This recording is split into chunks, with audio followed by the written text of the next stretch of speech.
Good evening, everybody, and welcome to another episode of Gaming After Dark. I'm your host, Mr. Boom Boom Kaboom. Noof Nukem is in the room, and now I hate to break it to you, but Primal Eve may or may not be here tonight, and I know how much you guys get worked up when Primal's in the building. So you're just going to have to, satisfy yourself in the opening minutes while you can. She may show up, she may not. But in the meantime, I do have a couple of cool cats with me tonight. They may or may not be as sexy as Primal. I have no idea. But we got a first timer, and we got someone who's been on a few podcasts, but I think it's his first time on Gaming After Dark. So I'm going to get into my guests, introduce them, and then we'll get into some topics and all that good stuff. But before I introduce my guests, let's just quickly catch up with the chat, because you guys are what makes this tick. You are the lifeblood of this community, and I can't appreciate you guys enough. So let's start with casket repairs first in the house. We got the doctor. We got Mr. Timothy Dixon. Timothy, we missed you on Modern Warfare. Too bad you didn't get that shit updated in time. We were shutting her down. We got Back from the Dead, who was there on the weekend. We had a blast.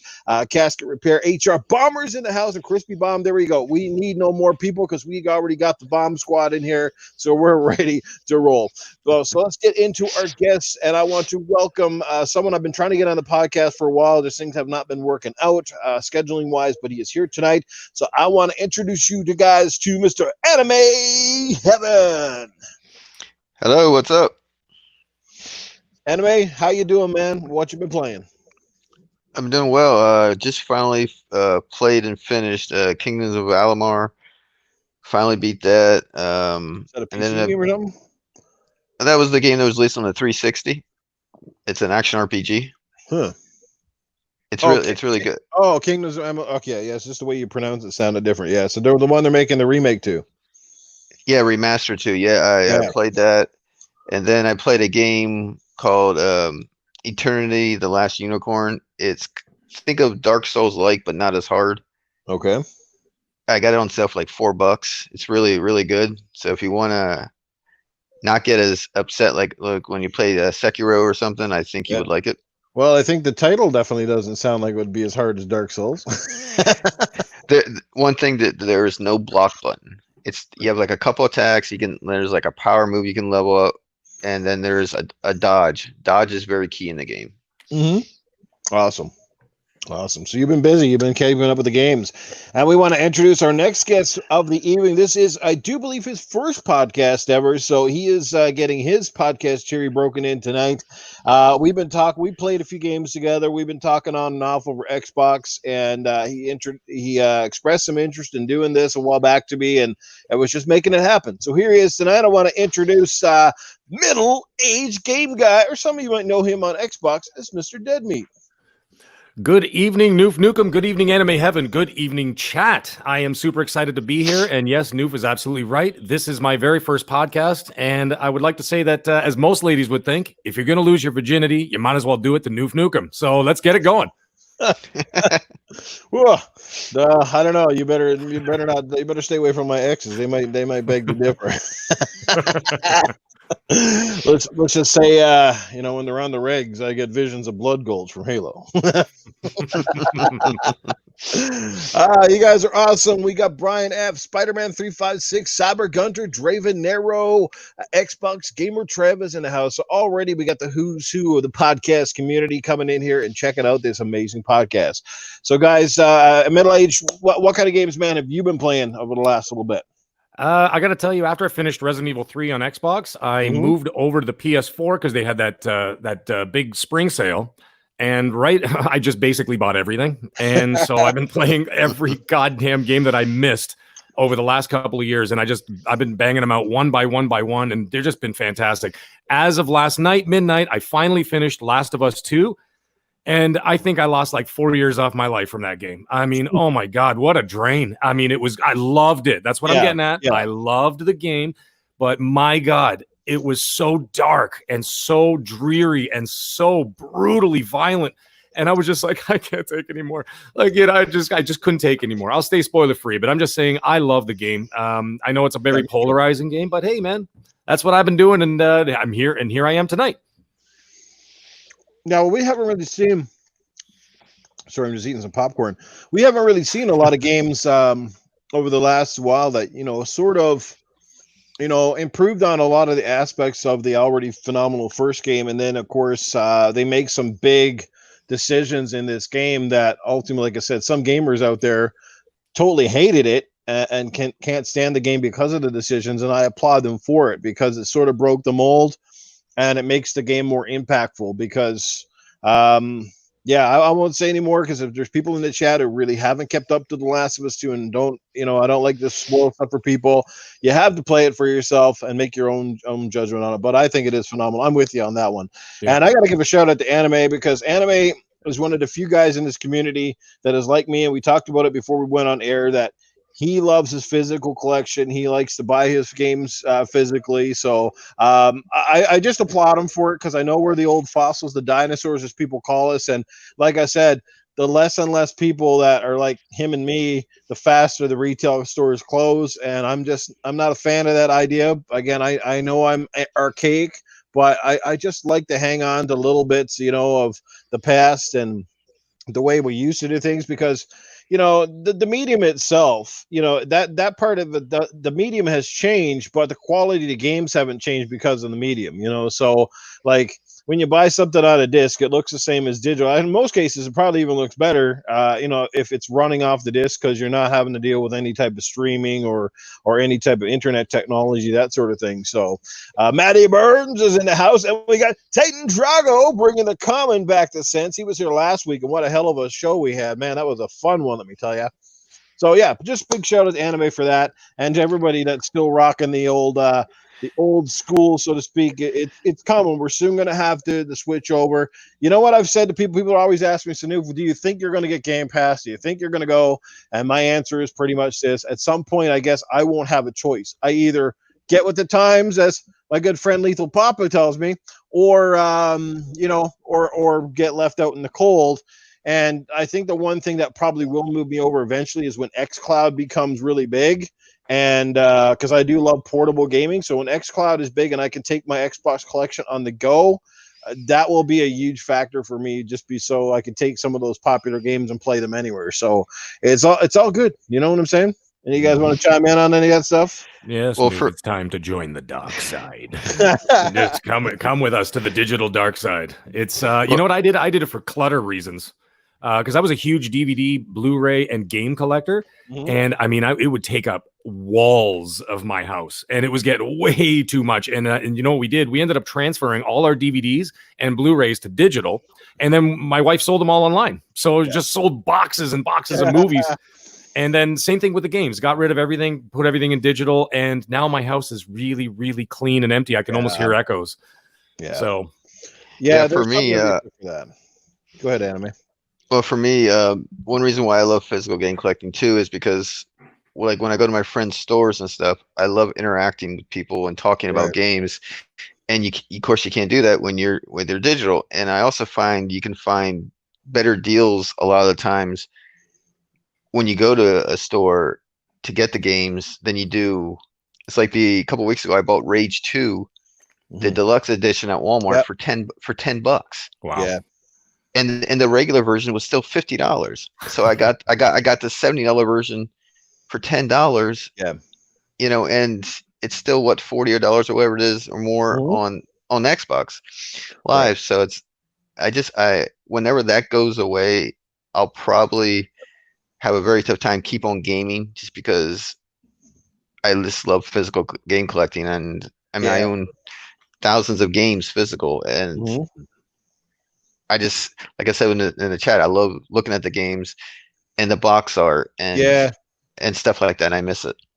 Yeah, there's something to be said for some of the collections. I mean, I think his name is Sega Master Tim on my Twitter feed. He's always showing off these amazing game rooms on his feed, and I'm like so jealous because I can't even come close to these guys. And I think I got a decent collection, but my collection's still small enough that I can keep it in relatively small drawers. I don't have like a wall after a wall of games because I don't have all my old systems. I know some guys that they've got all their NES stuff and their Genesis. You know what I mean? They like cartridges and CDs and you name it. But I'm pretty much what my stuff now. What I have is the current gen stuff. So I've lost a lot of my collections over the years.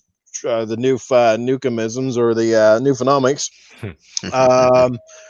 But it's something to be said for it's impressive. But MiddleAge has got a good point too. As you get older, especially if you happen to be moving or you don't really know where you're going in your life, like having the storage space is huge too. But the difference is now you go from storage in terms of shelves to hard drive storage, right? So you trade one for the other. But obviously, packing up 5 or 6 hard drives and putting them in a box is a hell of a lot better than packing up 500 or 600 video games and trying to move those somewhere, right? So.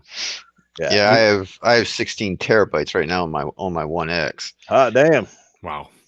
And I think I have 7 gigs left. Wow. You don't delete too much then. I don't delete anything. Yeah.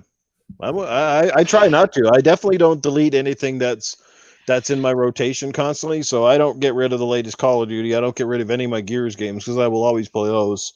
I always keep one of the latest for you know what I mean. I try to keep those on the hard drives because I know at some point I'm going to come back to them. So yeah, it's like the Master Chief Collection.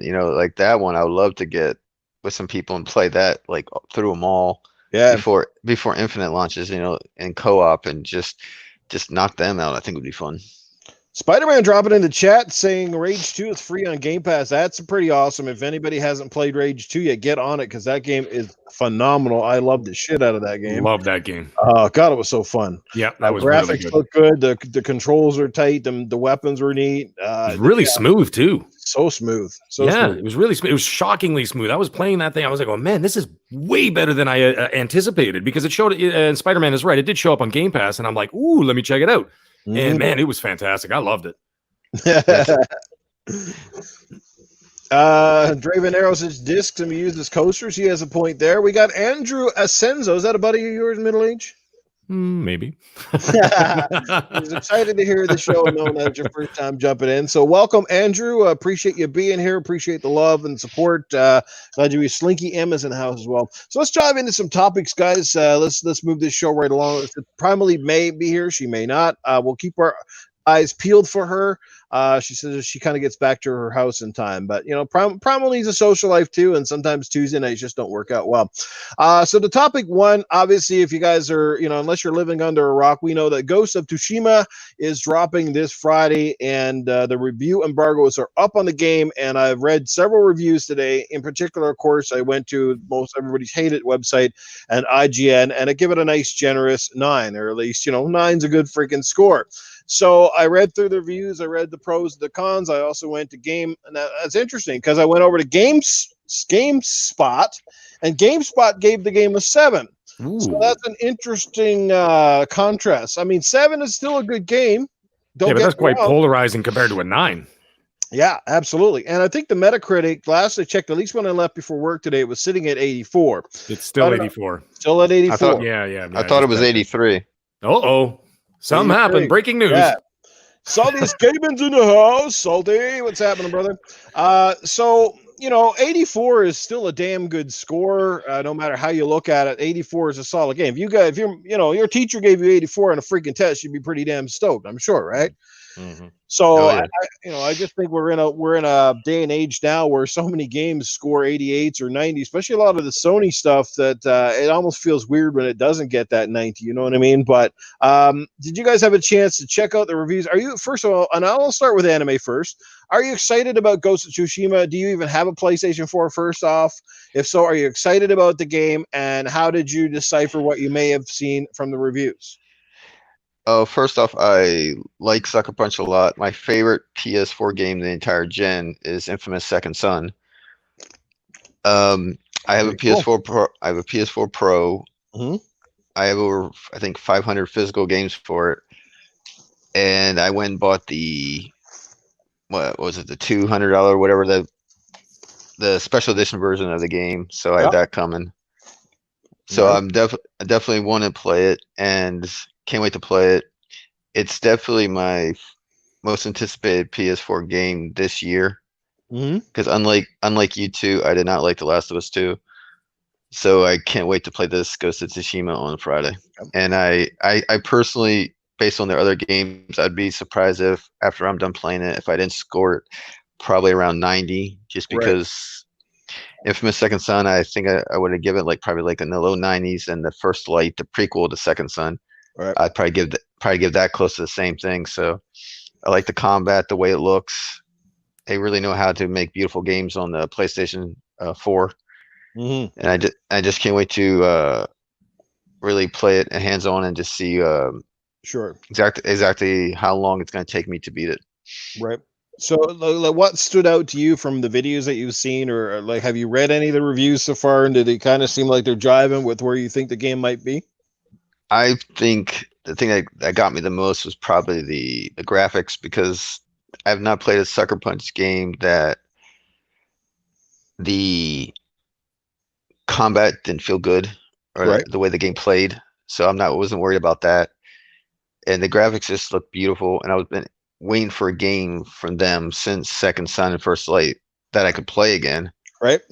So, and from the reviews, it seemed, I agree with more with what IGN would give, what they gave it. It's probably where in their points and everything. So I think that's good. And then I saw the trophy list was revealed. Mm-hmm. And so just like the other ones, I should be able to platinum that one too.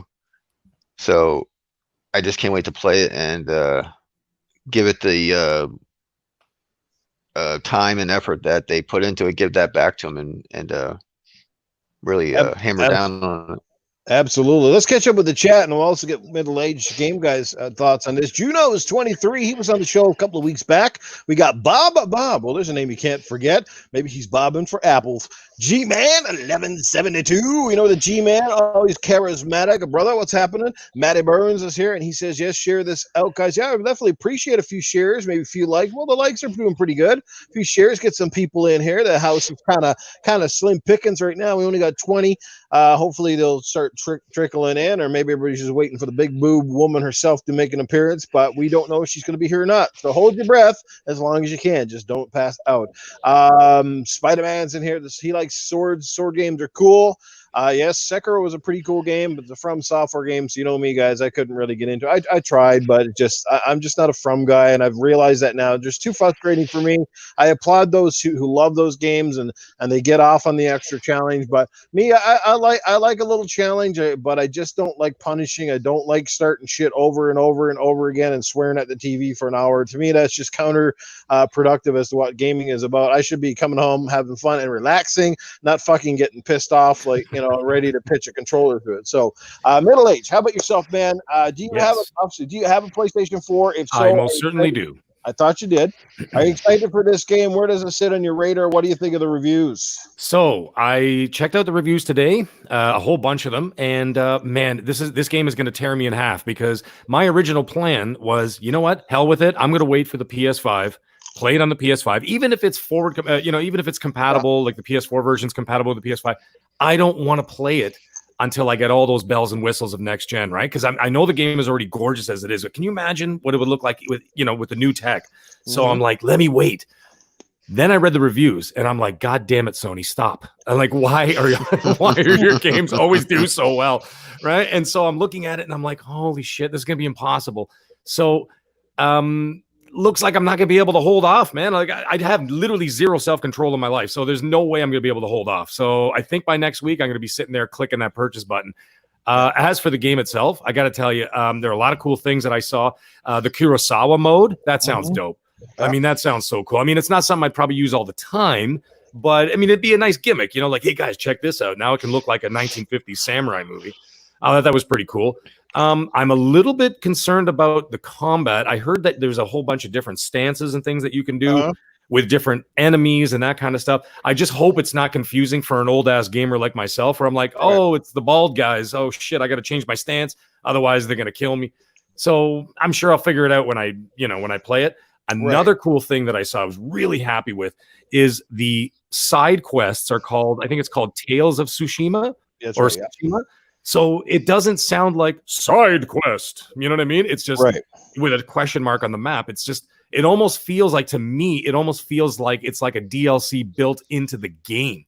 Yeah. Right? So that sounds kind of cool, right? So you got the main game, and then you go, okay, I got the main game, but then I got the Tales of Tsushima over here, right? So I'm like, this sounds really cool. And Alana Pierce was just playing it tonight, and I'm like, oh, come on, guys. This is just too good. So I have a feeling Saturday morning before work, I'm going to be like, click. I'm like, you bastard.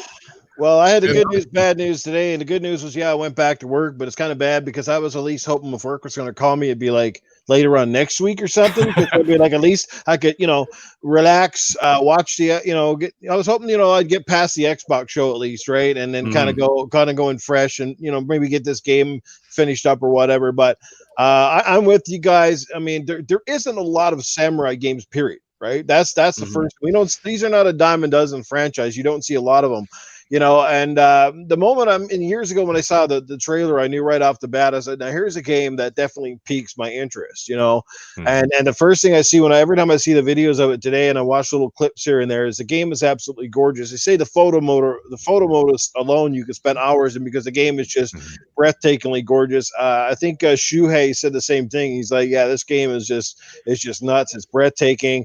I like the way the combat looks very fluid, and again, the different styles and the different the parries and the blocking, but it doesn't, it's not, like I said, it can be challenging at times, they say, but it's not going to be, one thing I noticed right off the get-go, there's nobody has life meters above their head. There's no leveling up. They said, like, that's the way this game goes. Like, you're not just going to go into an area and then all of a sudden find yourself getting one hit killed by people. It will challenge you. But the way that the game progresses you and the way that you level up through those side quests that you said is that you do get perks to help your score and your fighting skills, so that you can at least feel a lot more efficient later on in the game. And it just looks dynamite. I can't wait to play it. It's the kind of game that, I really like. And, honestly, it'd be hard to top The Last of Us 2 at this point, but something tells me, just because I really like that genre, that sort of that time period, and the way this game looks, it looks like it's right up my alley, and something that I definitely can't wait to play. So the reviews, like I said, everybody's entitled to review. I read some of the lower score ones, and some of the stuff they talked about really feels like it was nitpicking, much in the way sometimes that some of the low review scores for some of the Xbox games were like, we don't like, what were some of the things? Some people said they didn't like some of the side quest stuff, and there was a few that, you know what I mean? It's just, but it's all good. I mean, So is it going to have like a progression system similar to like something like a Assassin's Creed Odyssey kind of vibe, as opposed to like a Souls vibe? Is that what you're saying? Because I didn't really know anything about that. It's more like Assassin's Creed. If you look at the combat and stuff, okay, that's great. With Assassin's Creed than it does with anything Dark Souls, right? I think the closest, thank the Lord. The closest it's going to get to Sekiro is probably the fact that it's a samurai, right? You know what I mean? And Sekiro is a beautiful looking game too, right? But this one isn't about beating, ogres and mythological kind of creatures. It's more grounded in reality, so to speak, right? So let's give a shout out to the chat, because we got some new faces in here. We got the one, the only, the always amazing Mr. Wilmy Hood is in the house. Crazy Greek Dude is here. Fanatical Gamers in the house. What's going on, guys? Thanks for being here. The Doctor is hanging out with us. Spider-Man's here. G-Man. Matty Burns. Good crew, man. Thanks for being here, guys. So howdy to HTK 360s in the house. What's going on, man? Wilmy, I'm pissed. I can't cut down trees and build dams in the water. Well, that's the kind of shit sometimes that the bad reviewers they get on with like really nitpicky stuff that just drives you fucking nuts. You know what I mean? Well, look what they did with Quantum Break. Yeah, I didn't like the way the look of his cloak or something. There's a point. Like fuck. And there's all sorts of outfits and stuff you can outfit Jin with as well. It's pretty cool. I didn't know that. Oh yeah, his masks and different outfits and capes and hats and you name it. So throughout the game, you can make him look a lot different. Yeah, it's pretty cool. Yeah, good customization is that's key. I love that. I wonder if any of that's upgradable. Yeah, well, like armor, so to speak. Like maybe chest armor, plate armor. Maybe the blade. Maybe the blade. You'll be able to. What do you think of the showdown mechanic? So apparently when you go into certain fights, you'll engage one guy and it's like a showdown, and you have to wait for him to strike, and you have to hit your button at the exact time, and you'll melee him and one kill him. But the deal is, if you fuck it up and he hits you or something, like apparently like you lose a good chunk of life, and then if you got to fight 5 or 6 other guys, you know what I mean, it gets a little bit tougher. Yeah. So. Well, that's why they always said that the samurai culture was so similar in so many ways to like the Wild West. You have like that, the one-on-one shootout at high noon. And then, the samurai had the same thing. You have the showdown thing. I think that's really cool. Like I could just picture that now. You just kind of standing there, your cloak's kind of blowing, and you got the sword, and you're like, "Oh, I'm gonna cut this son of a bitch right in half," and you're just staring each other down. I mean, that's awesome. That sounds really good to me. So, yeah, I think fuck you, Sony. Thanks. The one gripe, and I think it was an IGN's review that I think I caught, was the guy complaining about the AI. He said that the AI itself, like the game, you can play the game stealthy, like a lot of these games, you know. So if you want to go up and assassinate people, you can do it. You know, it's a typical crouch in the grass, stay out of the line of sight. But he did go on to say something like the AI is a bit dumb. So basically, it's one of those, like, if you fuck it up, they don't, like, unlike The Last of Us 2, if you play that one, like if you fuck up in The Last of Us 2, they get aggressive. They circle you, they go through like different patterns, they send the dogs. Like it's you really fucking gotta get up, haul your ass. You know what I mean? It's not as but this game, they're basically saying all you gotta do is break line of sight for a second, and these guys act all stupid, like, oh, they just walk away, I heard. Yeah, they just kind of walk around like they don't know what to do with themselves anymore, right? Yeah. Meanwhile, Last of Us 2, you take out one guy, and then all of a sudden, the guy comes out and goes, "God damn it, he killed Bob!" And they're like, "Bob's dead!" And I'm like, "Oh shit, what did I do?" And all of a sudden, like the whole building empties out, right? Yeah. And then it's like, you know, it was terrifying. It was actually terrifying. I was scared shitless. I'm sitting there going, "Oh my god, this is like," I was afraid to move. The dogs. But I did hear that the AI in this game, they kind of just walk away. They're just like, "Man, fuck it," and they just like leave. It's like, I know, but at the same time, that may be a benefit for people that are more combat oriented, because then it kind of encourages you to be a little more open and not worry about that shit. Because some people, that's a common gripe you hear in a lot of games today, is like everything's commonly stealth, and it feels like if you don't play it stealthy, the game is way more punishing on you if you're not. You know what I mean? Yeah. So you see that with Assassin's Creed. Like Assassin's Creed, like if you're good at Assassin's Creed stealth, you wipe out a whole fucking camp and nobody knows the better, and you're like, yeah, you know it. But it's slower. It slows the pacing down. But fuck, once you fuck up in Assassin's Creed, now start coming after you. Like, shit, I got to fight all these guys now. Yeah. And then they do the horn. And all of a sudden you're like, oh god, now here comes the guys on the horses. Yeah, I never stealth those games. Oh man, that's half the fun. I love this. Nah. Oh man, I love like holding my breath. Yeah, I go in there guns blazes and take them all out. Yeah, I wonder when they're going to make an Assassin's Creed game with actual guns in it. That'd be interesting. Didn't they though? Well, Black Flag had quite a few. Oh yeah, Black Flag had the no, not that one. Syndicate. Didn't they have like a musket or like a handgun or kind of, was that 3? Or was I thinking of like the Batman grapple hook that they had? Maybe it was that. 3 had the musket, I believe. Yes. Yeah, I don't know about you guys, but I want an Assassin's Creed game that are like those Shokazuki movies I talked about. I want an Assassin's Creed where you play like an 80s fucking ninja in America, and you're climbing up the side of fucking walls, and you got fucking dart guns, and you got ninja stars and fucking katanas. Oh, and by the way, if there's one fucking thing I'm going to say right off the get-go that I love about Ghost of Tsushima, there's no stamina meter that I can see. And there's no breaking swords. Applaud, motherfuckers. Applaud. Thank you.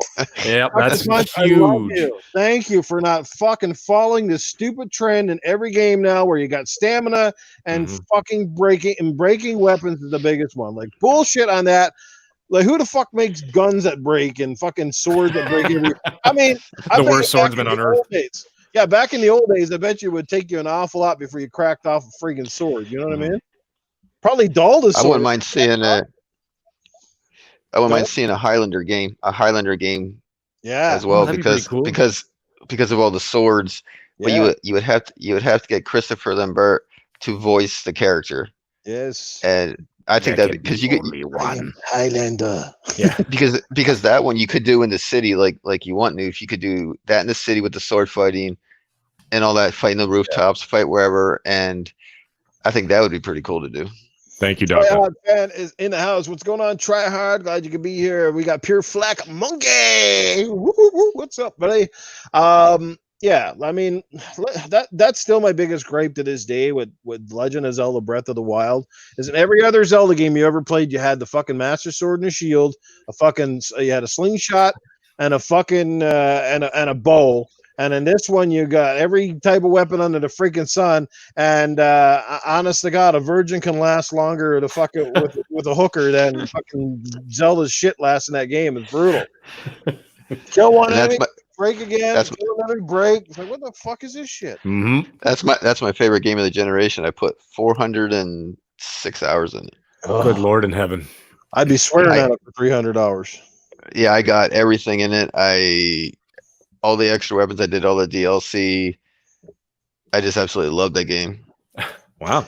Yeah, I mean, Silent Wyvern says in the chat, and what's up, Silent? He says weapon durability forces you to get good. He has a point, and I kind of agree. Yes, if anything, it forces you to change up your play style and mechanics, which ultimately can be a lot of fun for some. Personally, I don't care for it. Like me, just give me one good sword and like that's why I loved Hellblade.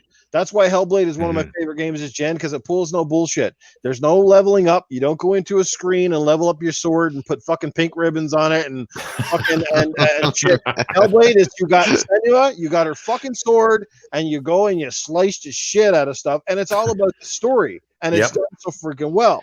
Well, the thing is, it also keeps focus on the story, because if you're constantly worrying about the weapon breaking or whatever, or you're putting whatever pink camouflage on it, it takes away from the narrative. You see what I'm getting at?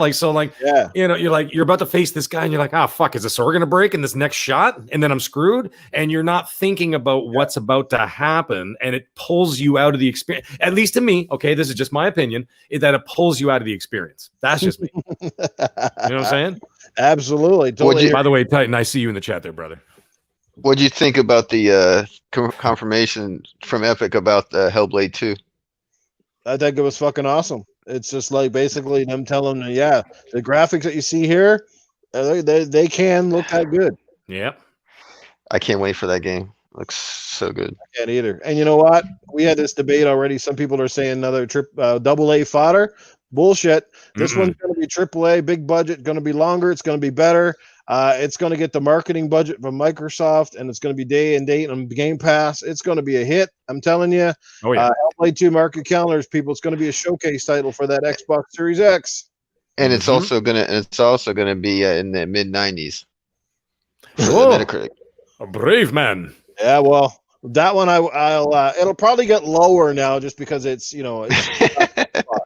so it'll lose about 0.5 or maybe a full point just because of that alone.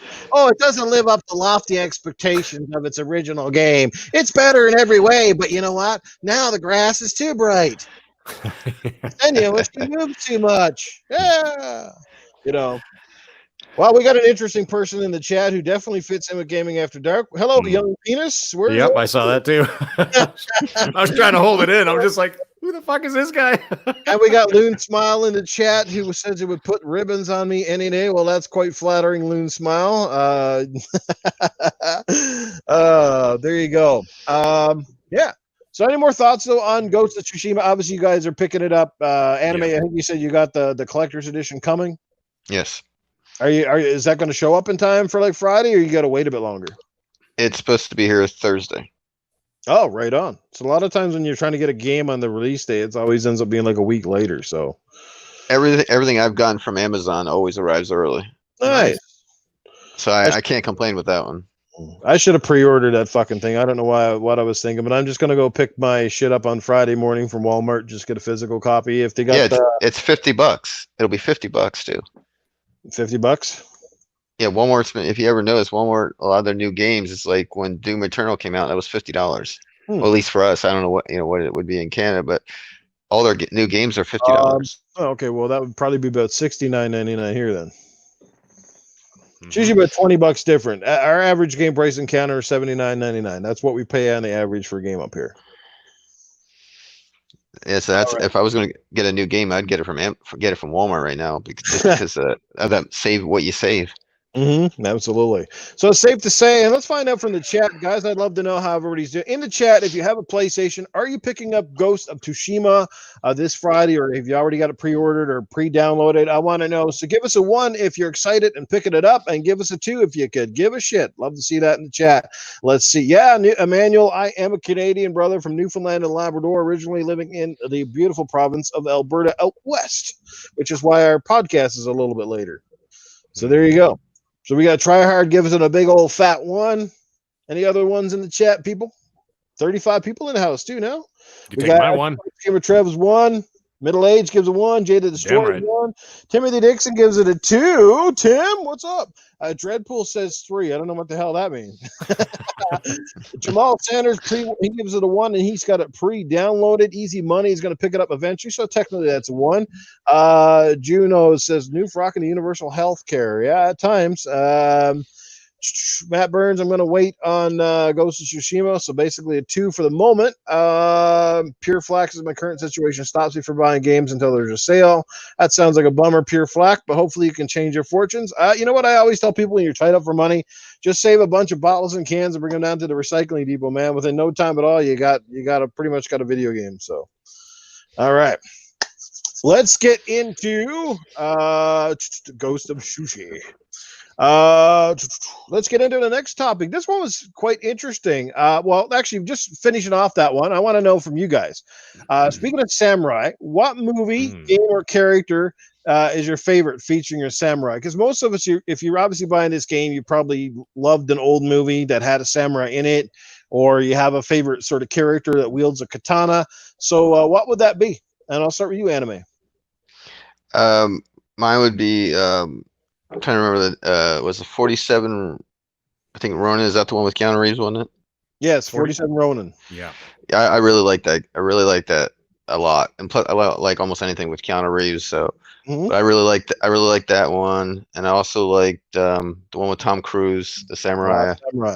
God damn it, that was good. And then I also liked. You also said the thing about Ninja. I like the what was that? I think American Ninja with that Michael Dudikoff.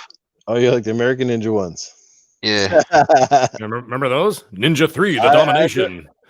Just the first two. Just the first two. Yeah. Gotcha. Yeah, I just got all my collection, the Sho Kazuki ones the other day, finish them up. That was awesome. I'm trying to get those movies for a very long time. They've been hard to get, though. Some of those movies, because they lost like distributor rights, they got picked up by like a smaller, like, those smaller companies that do like some of the old, B-rated movies, the tacky stuff, and they kind of re-release them. So I mean, none of those Sho Kazuki movies were actually all that good if you look at them, but they were fun for what they were, and I still enjoy them because they're campy and they're kind of cool. But you watch them today by today's standards, and you're like, Jesus. And they always had those. They always had those 70s funk porno, like Wu-Tang Clan soundtracks in the background. I love that. Yeah, I think Tarantino brought that back. Some of those tracks for Kill Bill, Kill Bill Volume 2. Yeah. Juno's like Afro Samurai. Yeah, that was a good game too. I love that game. That was awesome. We got Dark Ghost. Dreamer says Hiroshiro Mitsuguri from Soul Calibur. Akami Gakil. The Doctor says the Raid 1 and 2. Samurai Champloo. Does Iko Uwe movies? I hope I pronounced that right. Count? I guess so. Yeah, Blade is my favorite samurai. Blade 2. Yeah, how about you, MiddleAge? I'm gonna go with, you know what, I gotta agree with Anime Heaven here, because I would say that Tom Cruise in The Last Samurai. I am a sucker for fish out of water movies like Dances with Wolves, The Outsider with Jake Gyllenhaal, The Outsider with Jake Gyllenhaal, the one on Netflix, and of course Last Samurai. I loved it because it really delved deep into the whole samurai culture. Very cool movie. I really enjoyed it. And it didn't come across cheesy to me. Like, it actually came it came across as a real serious movie. I thought it was great. Now I'm going to pick another one for my ninja style movie. So if you want to go with the two sides, you go samurai and ninja. Yeah. Ninja Assassin by James McTeague. Have you ever heard of this? Heard of this movie? I have. Yes. Okay. Ninja Assassin. Too. Hey? Sho Kazuki's in it. He plays the. Right. Guy. That's right, and it was done by James McTeague, who did V for Vendetta, and it was also produced by the Wachowskis, and they did it directly after the Matrix trilogy. And that movie didn't get a lot of fanfare, but my God, when that movie started, and you had the whole thing, and then of course, you didn't see anything, you just heard a. Yep. And then all of a sudden you see a guy's torso just get cut in half, and you're like, "What? Okay, I'm in." And that movie was fantastic. It was like movie starts ever, yeah. Yeah, and you know what it was too? You know what it reminded me of? It was kind of like a live action Ninja Gaiden. Or Gaiden, however you want to say it. I thought it was amazing. I love that movie. And I'm like, this is like a live action. They just should have called it Ninja Gaiden. That's it. Yeah. Didn't even have to call it the Ninja Assassin. Did you like the sword wielding with in John Wick 3?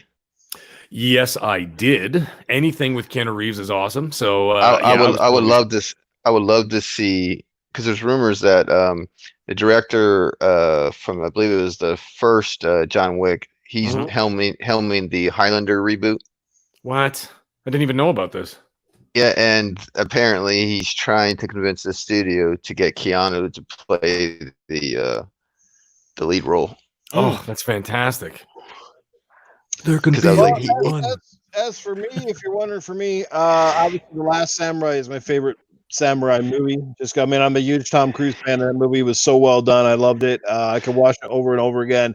From the old age stuff, the ninja style of things, definitely Shokazuki Pray for Death was probably one of my favorites that he did. I love that movie.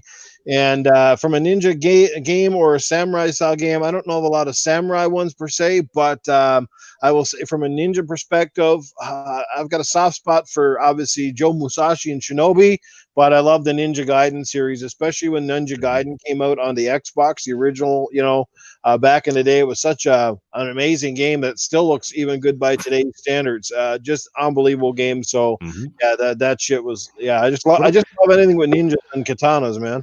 What about Tenchu? There was Tenchu in there. It was that was what, PS2, PS1, or PS2? PS2, PS2, and then there was a couple on PS3, I think. It's kind of slower and more stealth based. And then what about the Onimusha games? Yeah, the Onimusha games. Yeah, Onimusha was fantastic. I mean, basically, it was just Resident Evil with samurais.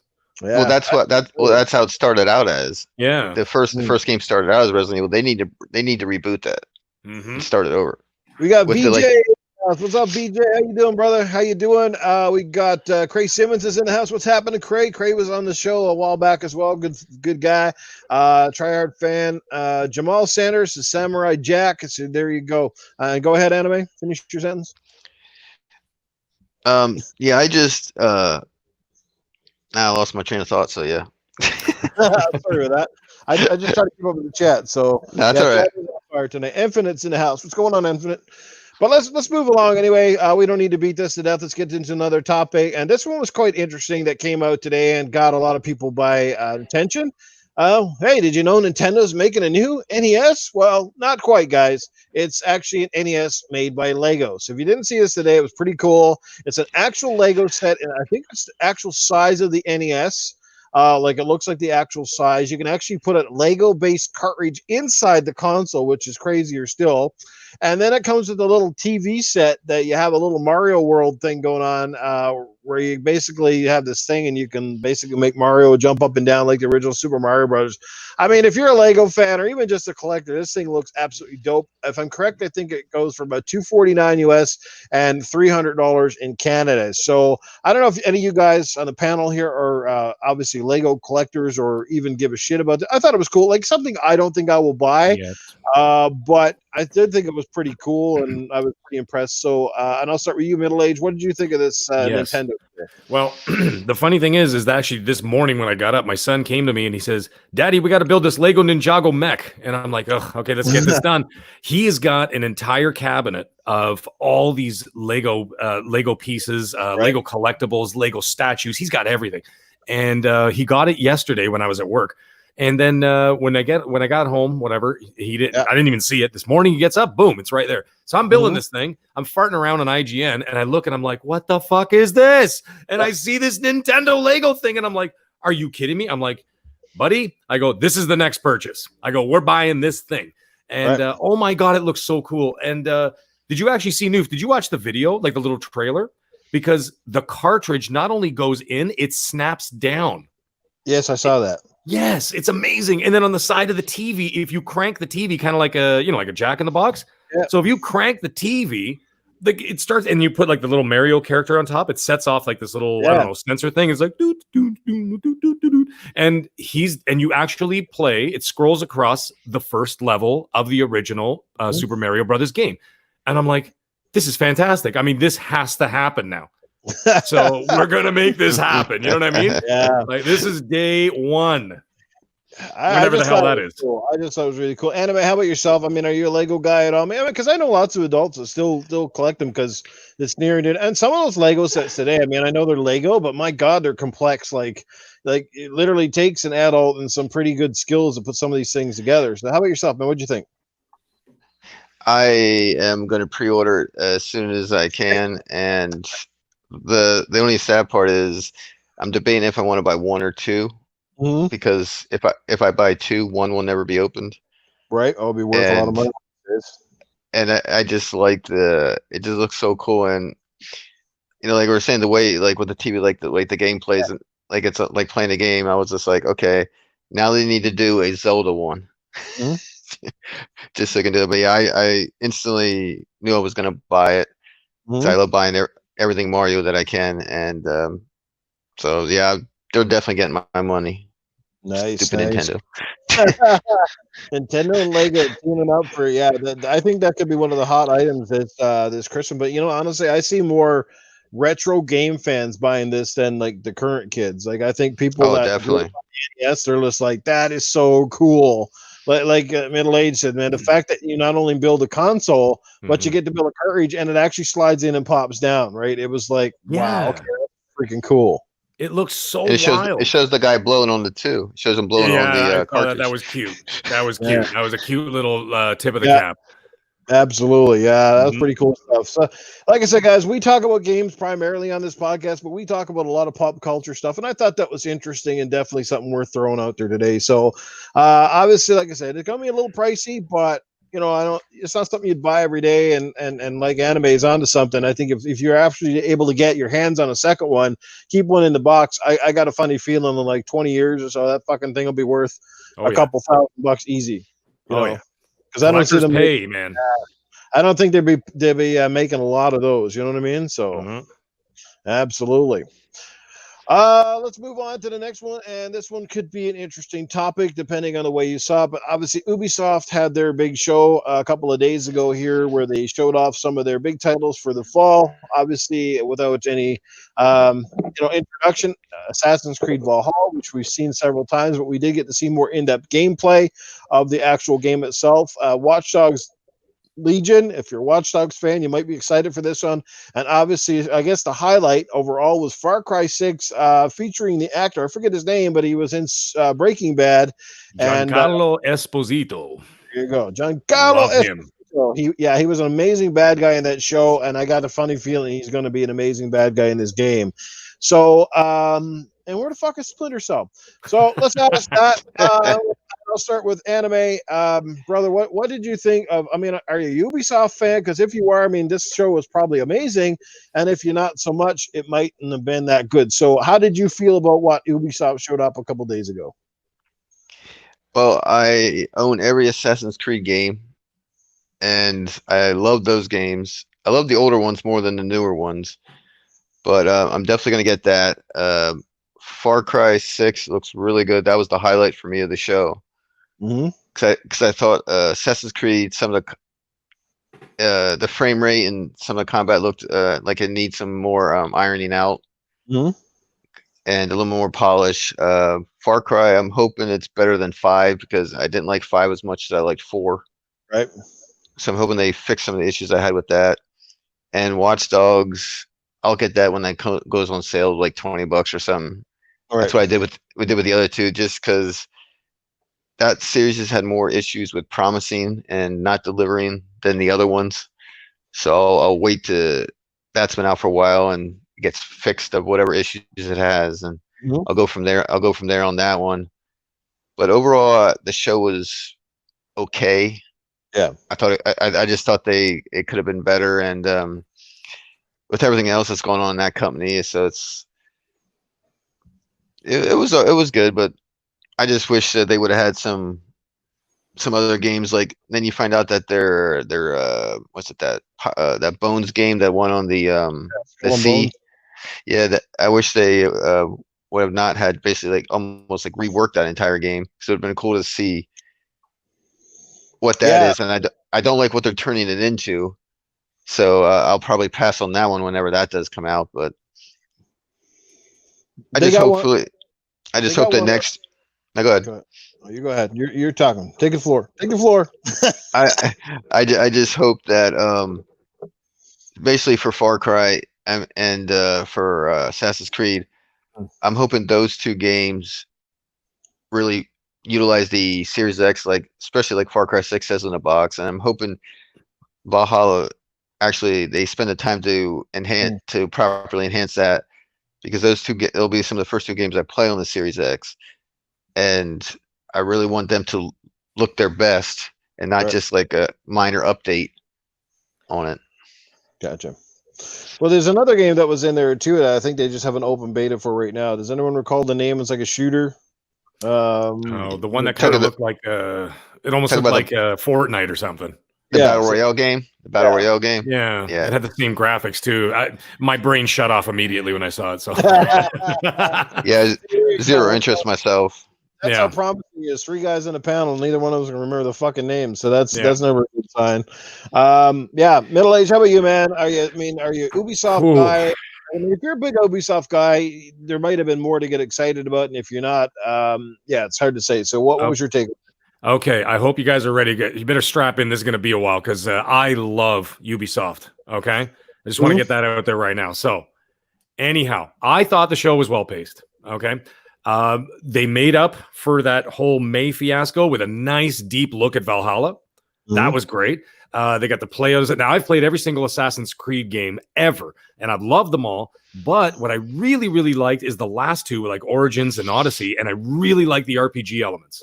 Right. And that looks like they're continuing that forward with this. Another thing that I did like, and Noof, I think you'd like this too, because I remember you talked about this about 3 weeks ago. You tweeted about Last of Us 2. You're like, I would rather have less weapons with more customization than having 8 million weapons and no goddamn bullets for them. Yes. Right. So I remember you said that. Now, this funny thing is the devs actually said that in the interview. They said, well, we put less weapons in the game so that you become more attached to the weapons and you can customize them and they grow with you as a character. Yes. And I'm like, holy shit, I'm sold. I mean, that was huge to me. I'm like, give me 2 swords for the whole goddamn game. I'm fine with that. And and maybe a couple throwing axes or something. So I was totally on board for that. Another thing that I really liked, what else was there?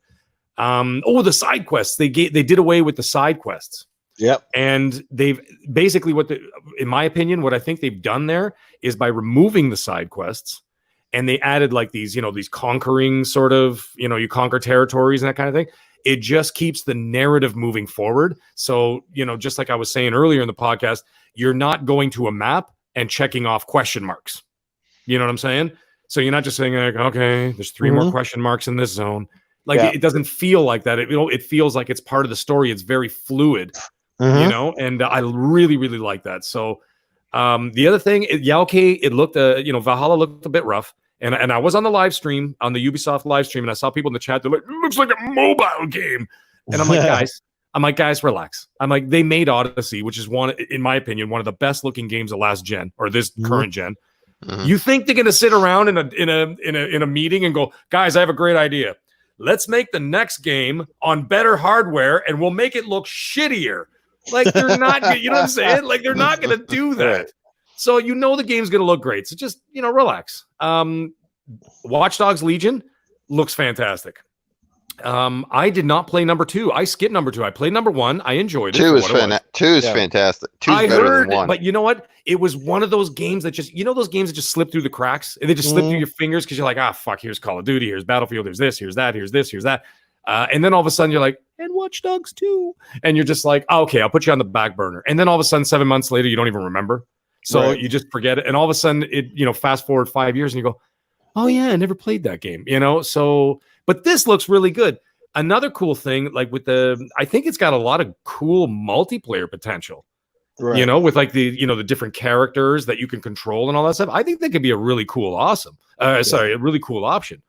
So that's how I felt about Watch Dogs Legion. Oh, and before I get into Far Cry 6, one more thing about Valhalla, and this made me piss my pants.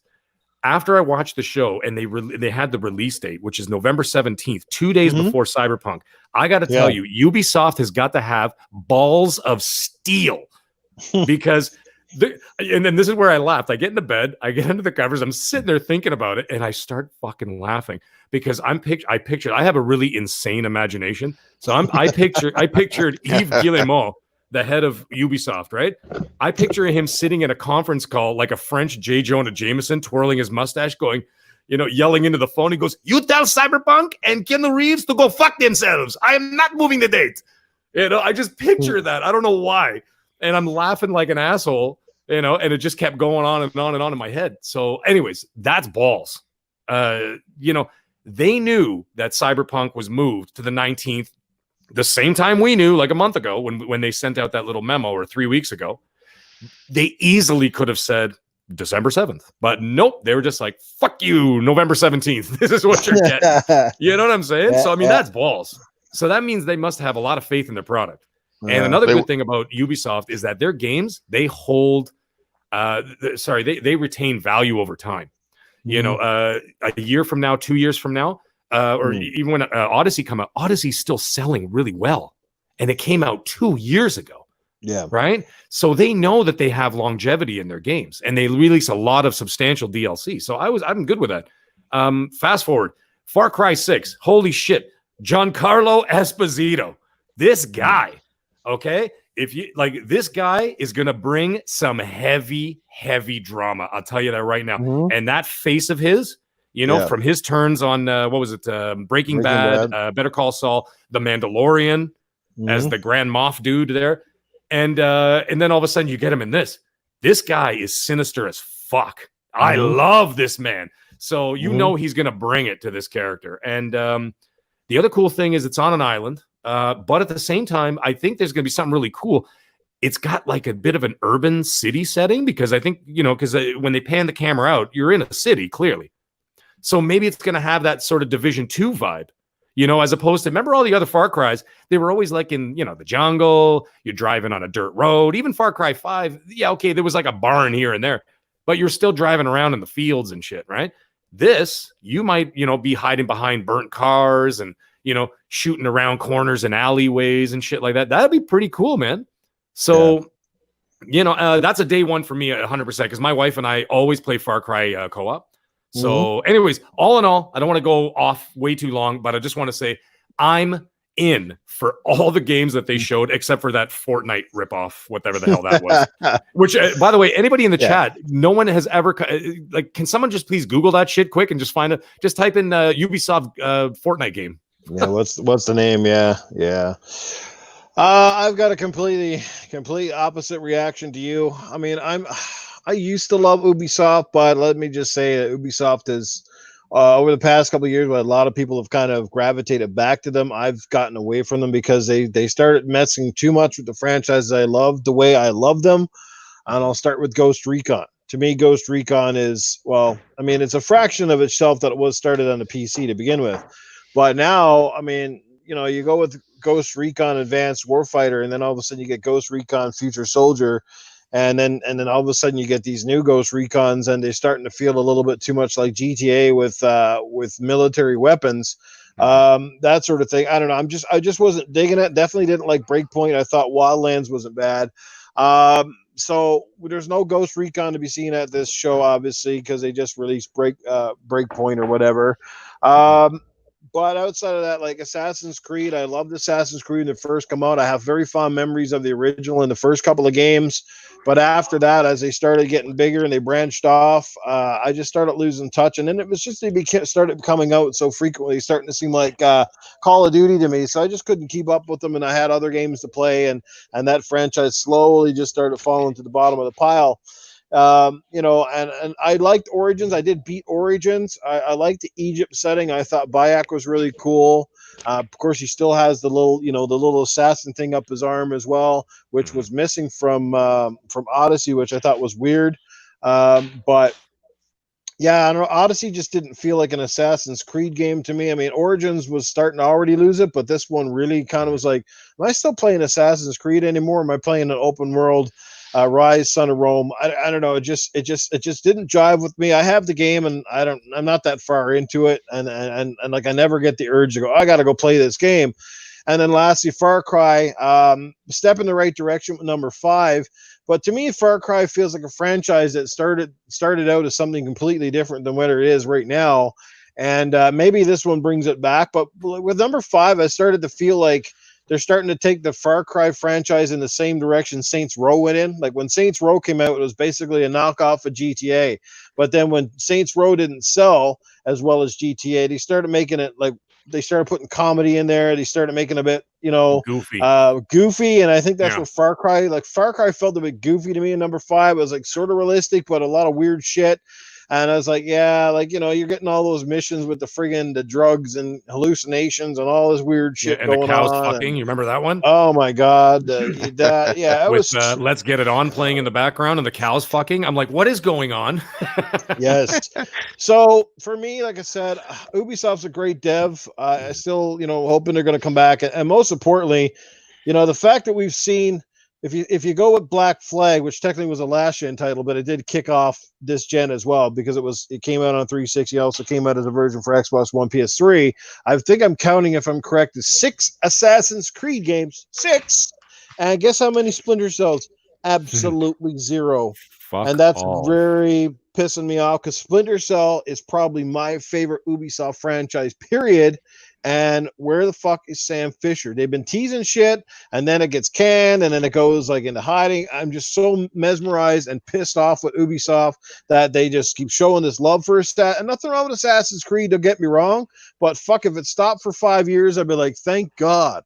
Like they took see what happened. They took that 1 year off, and then they came back with Origins, right? And Origins was a big hit, and then immediately after they follow up with Odyssey, and it was like, so here we go again. You're doing this all over again now. So you took 1 year off, and now you're just pumping these things out like the COVID people are going to pump out babies in the fall. So yeah, I don't know. I was disappointed. I mean, Valhalla, just because I like the Viking setting, does have me somewhat interested, and I might give it a chance. But we'll see what happens. I'm just not happy with Ubisoft these days. Yeah, you know what, Noof? I was going to say one thing. You were talking about Splinter Cell. We should have a running bet, okay? Chat, you should get involved in this, okay? Who's going to make the game first? Splinter Cell with Ubisoft or Bad Company 3, okay? Let's see who's going to make the game. Everybody in the world wants these 2 games, and they will not make them. They're just like, oh, you guys love that? Oh, well, I think the Sam Fisher game, I think that will happen first because I think the only way that game is going to get made is if Phil Spencer walks up to him and makes it exclusive because it seems like they have no interest in making it. So I think if Microsoft be like, make it exclusive, I think that's the only way it's going to happen, unfortunately. You think so? You think maybe they think that there's not a market for it? Because I bet you right now. No, there's a huge market, but I just don't think for whatever reason, if it's a game where they can't monetize or make money off of, they don't want to invest. They don't want to invest the money in it. So I think if Microsoft went and goes here's the money, and then I think that's the only way it would get made right now. So that's my question to you. Why does Sam Fisher get no love? Obviously, based on the people in the chat, it sounds like there's an awful lot of interest for a Splinter Cell game. Yeah. So why is it Assassin's Creed gets so much love and Splinter Cell gets so much hate? I mean, as far as I'm concerned, Splinter Cell really hasn't had a bad game. I think the most criticized Splinter Cell was Conviction.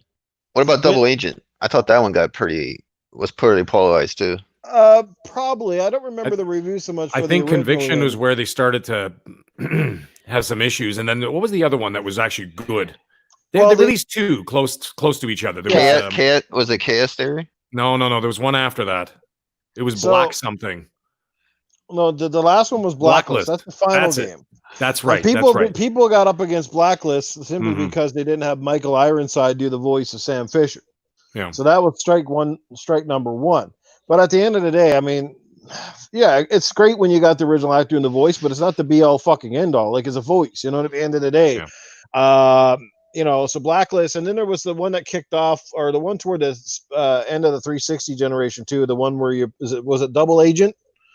where you got the bald head and shit. So I mean, I love Conviction. Conviction was actually my favorite of the ones this generation. Was that the one where he was on the run and everything? He's on the run. Washington. Yeah. Yes, I love Conviction. That was fun. I thought it was fucking awesome. Yeah, but then see, they took out his traditional goggles out of that one, right? And he looked more like a civilian. But I don't know, I just loved the way that game. The story was intriguing. That was the first game that had these like really good next gen graphics, and the graphics are still amazing. Go back and play it. And they also had the marking system too, right? Like fucking where you can mark the targets and shit. I was like, man, this game is fucking awesome. I love that shit. By the way, just to interrupt quickly, Dreadpool wins the shiny nickel because the Ubisoft game is called Hyperscape, and he was the first to say it. The Fortnite Ubisoft game. Hyperscape, yes. Spider-Man keeps bringing it up. Yes, Ubisoft canceled. Well, whether that's true or not, Spider-Man, the bottom line is there's no fucking Splinter Cell.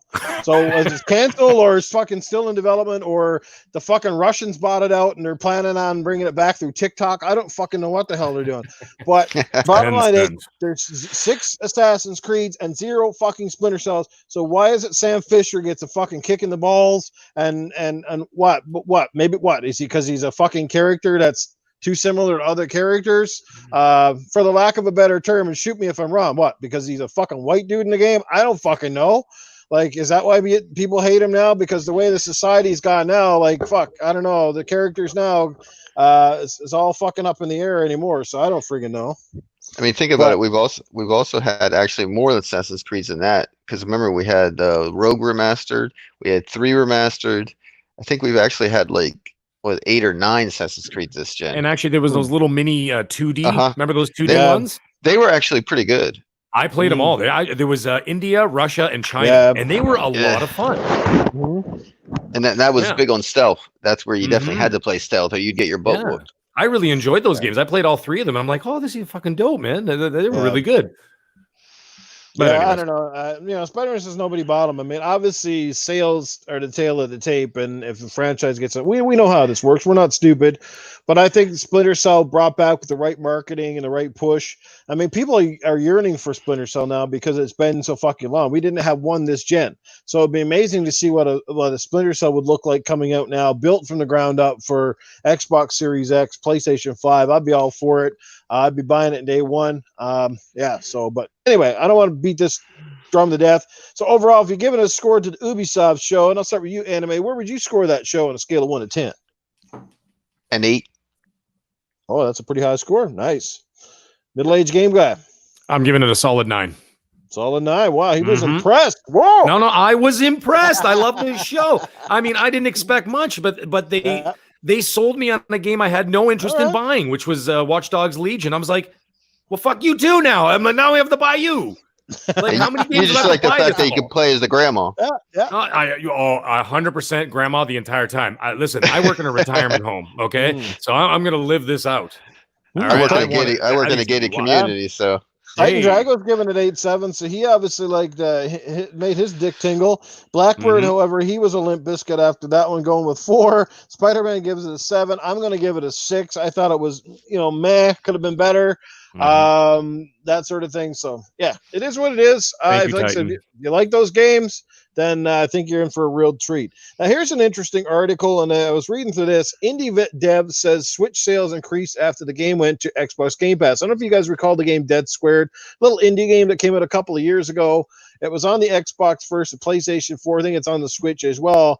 But after they included this game in Game Pass, sales went through the roof. Not just obviously they went up on Game Pass and people were playing their game, but they saw a big increase on Switch. And this is not really the first time I've heard of this, that games going to Game Pass are now spurring interest in games on the other consoles, which is very intriguing because it's almost like just Game Pass is helping games, period, and that's good for the devs. So I mean, I never played Dead Squared. It just didn't look like a game that I would enjoy. So how do you guys feel about that? I mean, this is obviously great news for Game Pass and for devs. Anime, you can start it out. Yeah, Anime, go ahead. Do your thing, brother. I think that it's definitely you definitely heard it with other games too, and it just makes shows the importance of Game Pass for what it brings to different developers and all the games that you just see get a second chance of life, or because maybe they were overlooked, they came out in a crowded time, And I think the reason why maybe they increased more on, say, the Switch than maybe like PlayStation or something is because of I think the association over the last couple years with Xbox games like Ori and Cuphead and stuff on the Switch. I think some of that relation, and I just think that's helping. And those type of games suit well for Nintendo. So I think the Game Pass being, well, there's, I think, was it Tim Dog said there's like 15 million subscribers right now to Game Pass. So I think that is helping, and maybe some of the people who are in Game Pass have a Switch, so they really liked it there, so they decide maybe to buy the game on Switch to give the developer the money there, since they didn't have to buy it on Xbox. So I think that's maybe where they're seeing the increase, because they liked it on Game Pass because it didn't cost them anything. So they decided to give the money to them, say on Switch or whatever. Just before you let you continue your thought, I got to give a shout out to JD Gamer. JD, I do apologize, brother. I forgot your super chat earlier, but I'm getting to it now. He says he wants a new Ninja Gaiden, Fable, and Lost Odyssey. Great, fantastic titles, JD. I think a lot of fans will be with you. And JD, thanks for the support, brother. And I'm sorry it took me so long. I meant to get to it earlier, got sidetracked. So if you're still in the chat, JD Gamer, thank you again, man.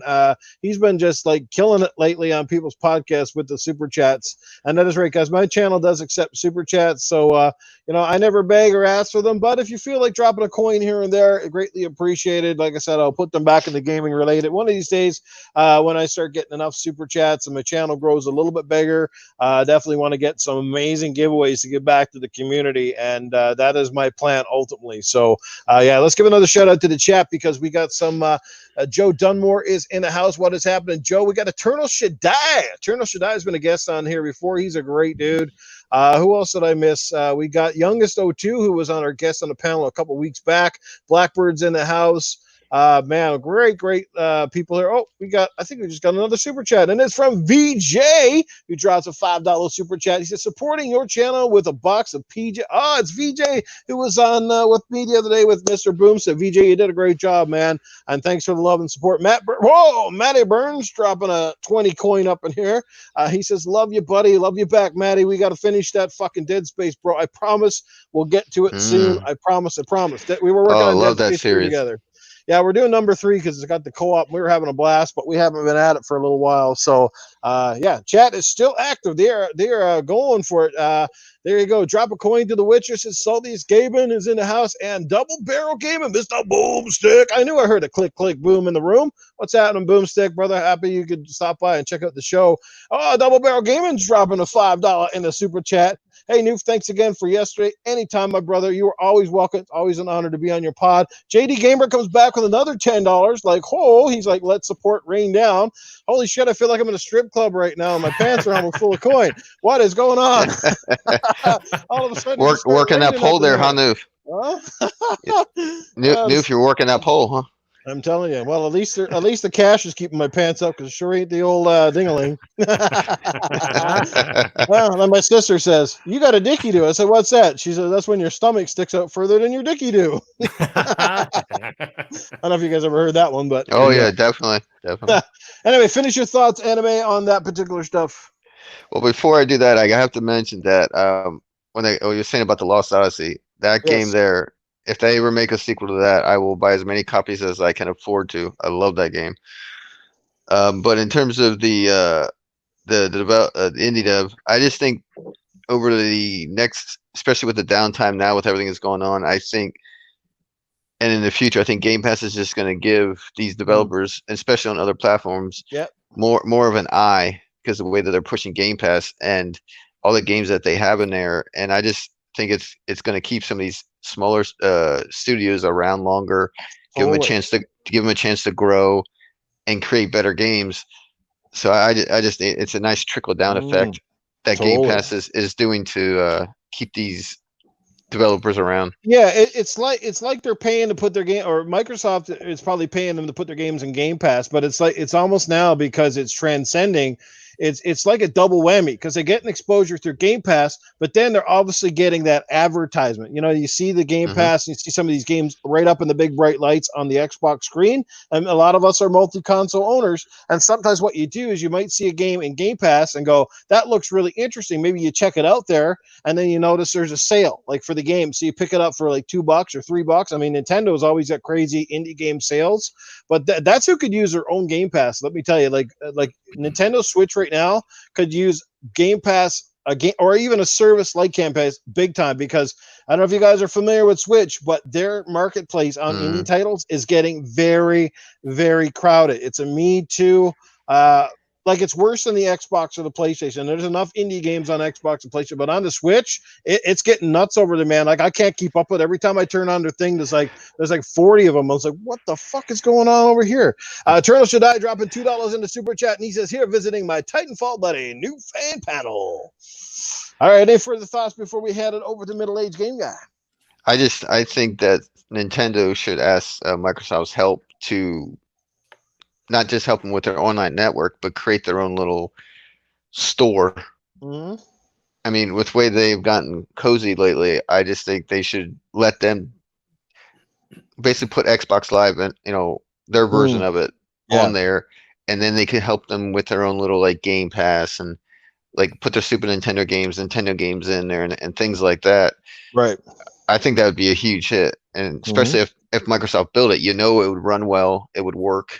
And stuff like that. And then I think that's what they should do. But with how some ways still stuck in their past, I don't know if they will, unless I think the only way it would happen is if Phil Spencer went to them and said, hey, we'll help you out. Easy Money is in the house, and he's dropping $10 coins up in here. What's going on, Easy? Yes, Easy Money, easy come, easy go. Just dropping some love. Can't wait for the next community gaming session. I hope with that $10, you don't expect me to show some man boob, do you? I think Loon Smile was in the chat earlier. I think I don't know if it's a he or she, but Loon Smile was sounds like could get kinky. Middle-aged Game Guy, your take on this whole thing. I mean, you know what they say, what's good for the goose is often good for the gander. So how do you feel about obviously the exposure carrying over to success on other platforms?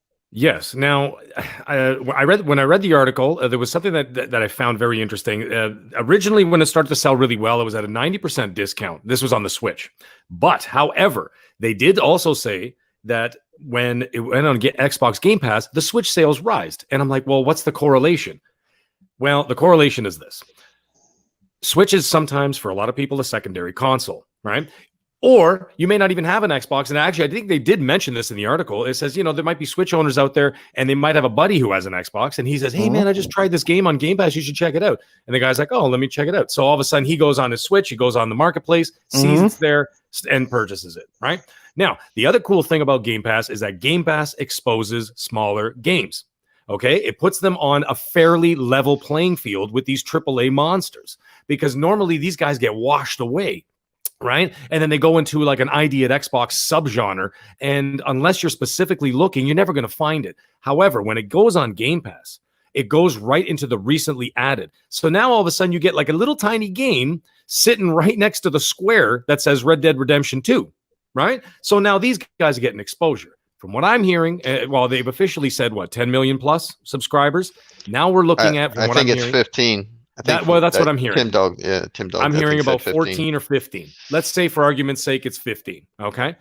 Let's presume that all 15 million of those people have two eyes. Okay. Now you've got 30 million eyeballs looking at this game. Now I'm going to give you one quick example that had nothing to do with Death Squared, but I'll tell you how it's going to correlate. This is very interesting. I'm listening to, shout out to the Iron Lords, by the way. I listened to the Iron Lords podcast. Great podcast. Oh, amazing. And King David, Taker of Knees, was sitting there talking about this game called Gato Roboto. Okay? This is like a month ago. And he's sitting there talking about it. He goes, yeah, playing this game. It's called Gato Roboto. It's a cat in a mech suit and this and that. And I'm sitting there washing the dishes, and I'm going, what the fuck is King David talking about right now? This is crazy. Yeah. And then he said, it's on Game Pass. So what did I do? Soon as I finished doing them dishes and listening to that show, I went downstairs, turned on Game Pass. There it is. Gato Roboto, 800 megabyte game, whatever. It wasn't a big deal. Download it in 5 minutes, done. Played it, I enjoyed it. And it's like a Metroidvania style game with this fucking cat in a mech suit. I thought it was great. But now here's the funny thing. Now you got people in your chat right now. Yeah. Okay. And those people in your chat are going, what the fuck is Game Guy talking about? What's this cat in a mech suit nonsense? Right? So now they're sitting there listening. So you see what I'm saying? So now there might be some guys in this show tonight who are going to go as by the way, guys, stay to the end of the show because we're going to have a mid-credit scene. Anyways, in all seriousness, after the show, they might go, you know what? I'm going to go check out Game Pass, check out this Gato Battle, see what this nonsense is all about. And then all of a sudden, you've exposed it again. Same thing with Death Squared. That's why I brought it up. I brought it up as an example because it's the same as Death Squared. Now, the other thing is, if it was just sitting in the store for anywhere between $9.99 and $19.99, I wouldn't buy it. I wouldn't even think twice. Okay? It would just be a hard pass for me. Okay? And now these indie devs can now expose these hidden gems. Okay, it's never okay. Gato Roboto is never going to replace Halo Infinite. Okay, let's not get crazy here. But at the same time, it's something that you would never consider buying. But if it's sitting there, that hard pass turns into Game Pass. Right. That's how I feel about it, and that's why this Death Square thing is. And I think that's it's great. I think it's great for these devs. Yes, Microsoft still has to bring those big bangers in there eventually, and they have to bring in those third-party AAA games. But at the same time, give the opportunity for those little guys to turn into Naughty Dogs. You know what I mean? To turn into Sony Santa Monica's, to turn into 343 Studios or whatever. Right. You know what I'm saying? So I think it's a great thing. And I think it was a great article. It was actually quite heartwarming. You know, it's think about something else. Sorry, I'm just going off on a tangent here. You remember, what's it called? Cuphead. Yeah. The two guys that created Cuphead. Okay. Those two guys mortgaged their homes to put that game up. But then Microsoft came up and showed up with their bags of money and said, guys, don't worry about it. We got it. So they took care of it. But if Game Pass had existed back then, those guys would have had that opportunities. They almost lost their homes to that. Making Cuphead that game was phenomenal, and kudos to that team that did an absolute, you see what absolute bang up job. I totally see. And I mean, because of Game Pass and because of Microsoft and the exposure that they gave it, Cuphead went on to be extremely successful on the Switch too. But I don't think Cuphead would have had the same success on Switch without the exposure that it garnered through Microsoft's program. Right? Because I know a lot of people were picking up extra copies on Switch simply because they heard how good it was on Xbox, or they were buying a second copy for the Switch so they could play Cuphead on the go. Right, exactly. And I mean, I think this is good for the whole industry. I mean, enough with this, enough with the plastic war nonsense and all that kind of garbage. You know what? If everybody just kind of, I understand that not everybody can afford everything. I understand that. But at the same time, if there's some kind of harmony between these companies where they all help each other out and there's mutual financial benefit, then why the hell not? Totally. Right? At the end of the day, these people aren't your friends. They're there to make money. No. You know? Yeah, so and that's how I feel about it. And a lot of us forget, too, that a lot of these developers, a lot of these smaller ones, they start out with great ambitions and big dreams, but with small budgets. But eventually, a lot of those big dreams, small budgets, small teams turn into big teams and get to work with the big players and get to join big studios, and they make giant games. You know what I mean? That's how it goes. So, today's indie dev, it could be tomorrow's next Naughty Dog. I mean, if there's one thing about indie games that you have to look closely at, guys, and a lot of us take it for granted. I know I certainly do. Is that if you look at a lot of the indie games, a lot of us, we knock them over because we look too much at the graphics and stuff. You go, the game doesn't look appealing. But the amount of storytelling, the amount of innovation, the amount that some of these guys push the envelopes of what can be done in games is absolutely staggering. It's almost far beyond the AAA stuff. It's just they don't have the budgets and the exposures. But the kind of stuff that these devs do, it's pure from the heart. And it's and they get to put their brains on paper without big corporate suits coming in going, well, how can we make this game make constant money for us if it doesn't have X, and A and multiplayer modes of the yin yang and microtransactions galore? This game is no good. And they get to do all of that stuff without the fucking, like I said, the middleman, the meddling piece of shit at the corporate headquarters that designs games from a multiplayer perspective before they even consider how good the single player needs to be first. And that's my biggest gripe with this industry now, is that during the 360 years, at least during the early years, games were made to please the game player. And basically, the extra stuff left on the floor, if they couldn't fit it all into one game, the extra stuff became either DLC or free content, but it was extra. It was bonus. It was like a bonus for buying their game. Now, right from the get-go, they start designing their games with, well, we need a multiplayer. They start with the multiplayer shit now before they even talk about the campaigns. They go, how can we make this game make constant money for us and all that shit? You know what I mean? So, what's Matt Burns talking about in the chat? I've been reading that too. Oh, something about a fake account mocking me in the chat. This is a whole lot of talk about pubic hair and stuff. I don't know what the hell's going on there. Docta, Salty, they're all like, I don't know what's going on. Very distracting.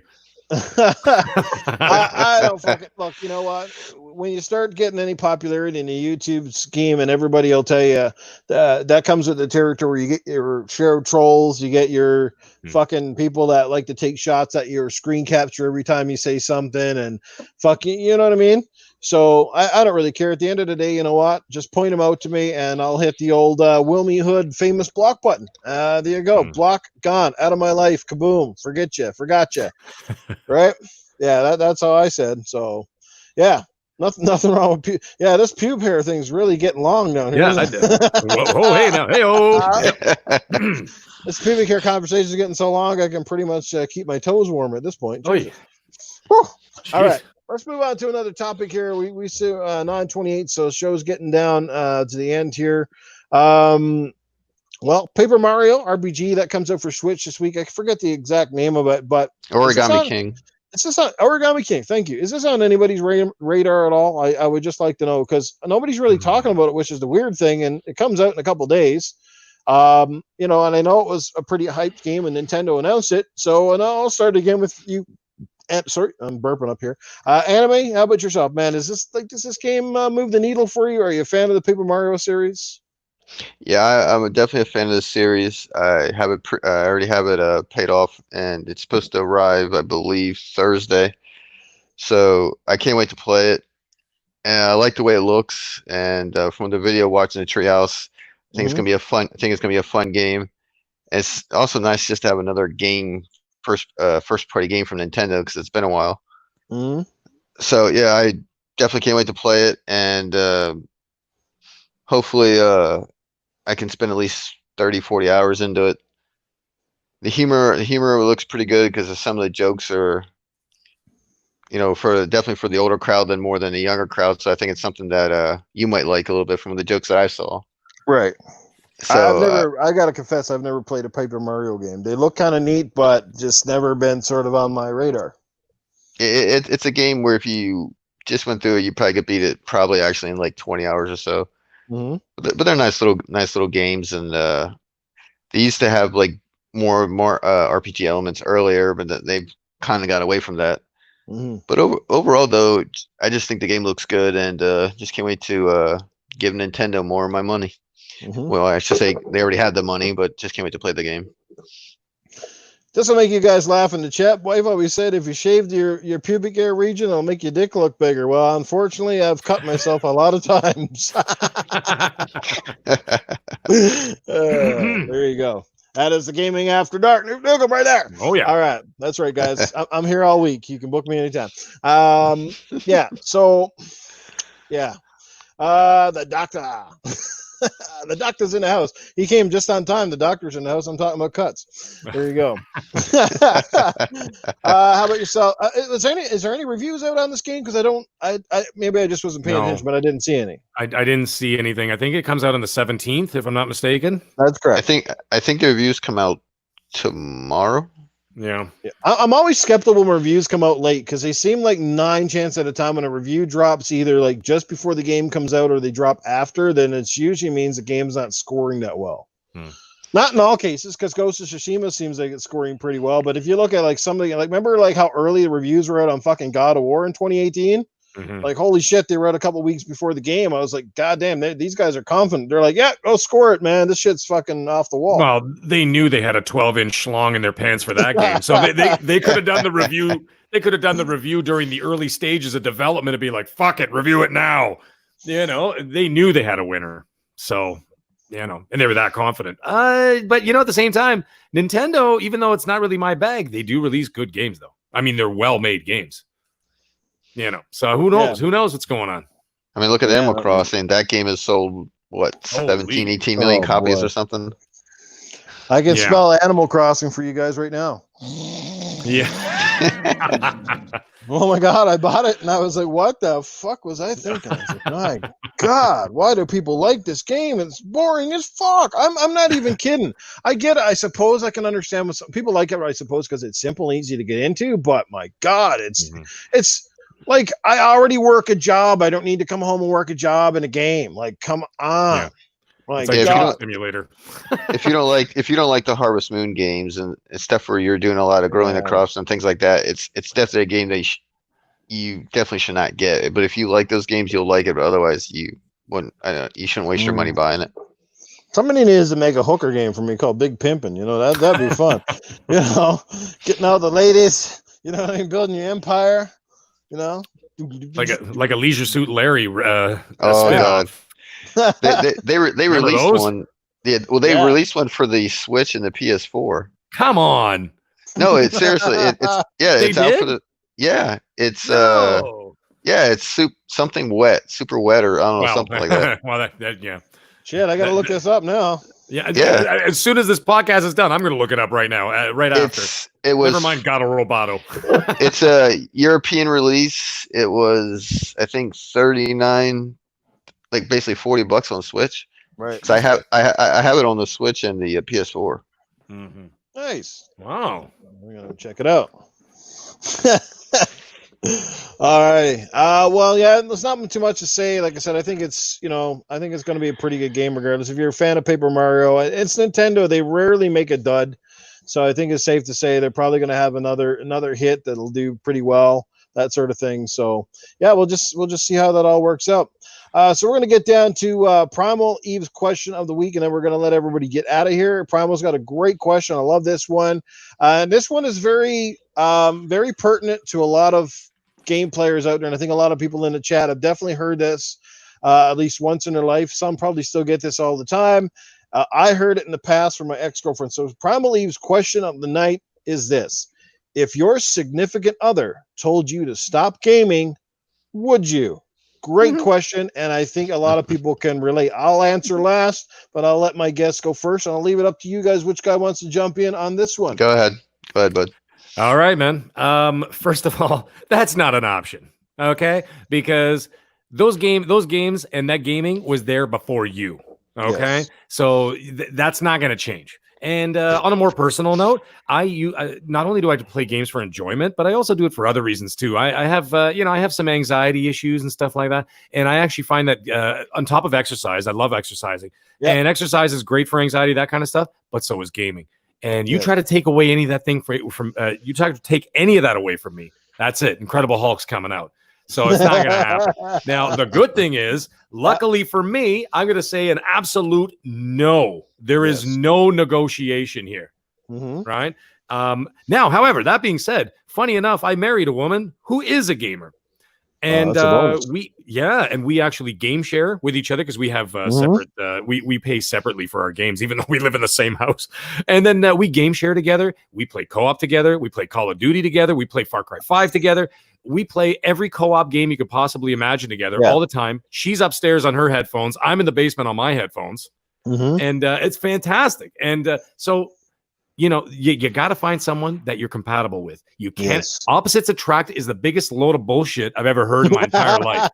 Okay. Anybody tells you otherwise, that's good for one thing, sex. That's about it. But it ain't good for long-term relationships. No. You're arguing all the fucking time. That ain't helping. No, exactly. And when you live together, it's going to get worse. Because you're going to be screaming at each other because you're going to be in each other's face every 2 seconds. I like dildos in my ass. No, ain't going to happen. Ain't happening. I like dildos in my ass. No, ain't happening. Well, fuck yeah. I mean, like I said, it's good for sex. And if you're not living together. But, that kind of shit don't wash with me, man. So, I'm sorry, honey. but gaming was there long before you.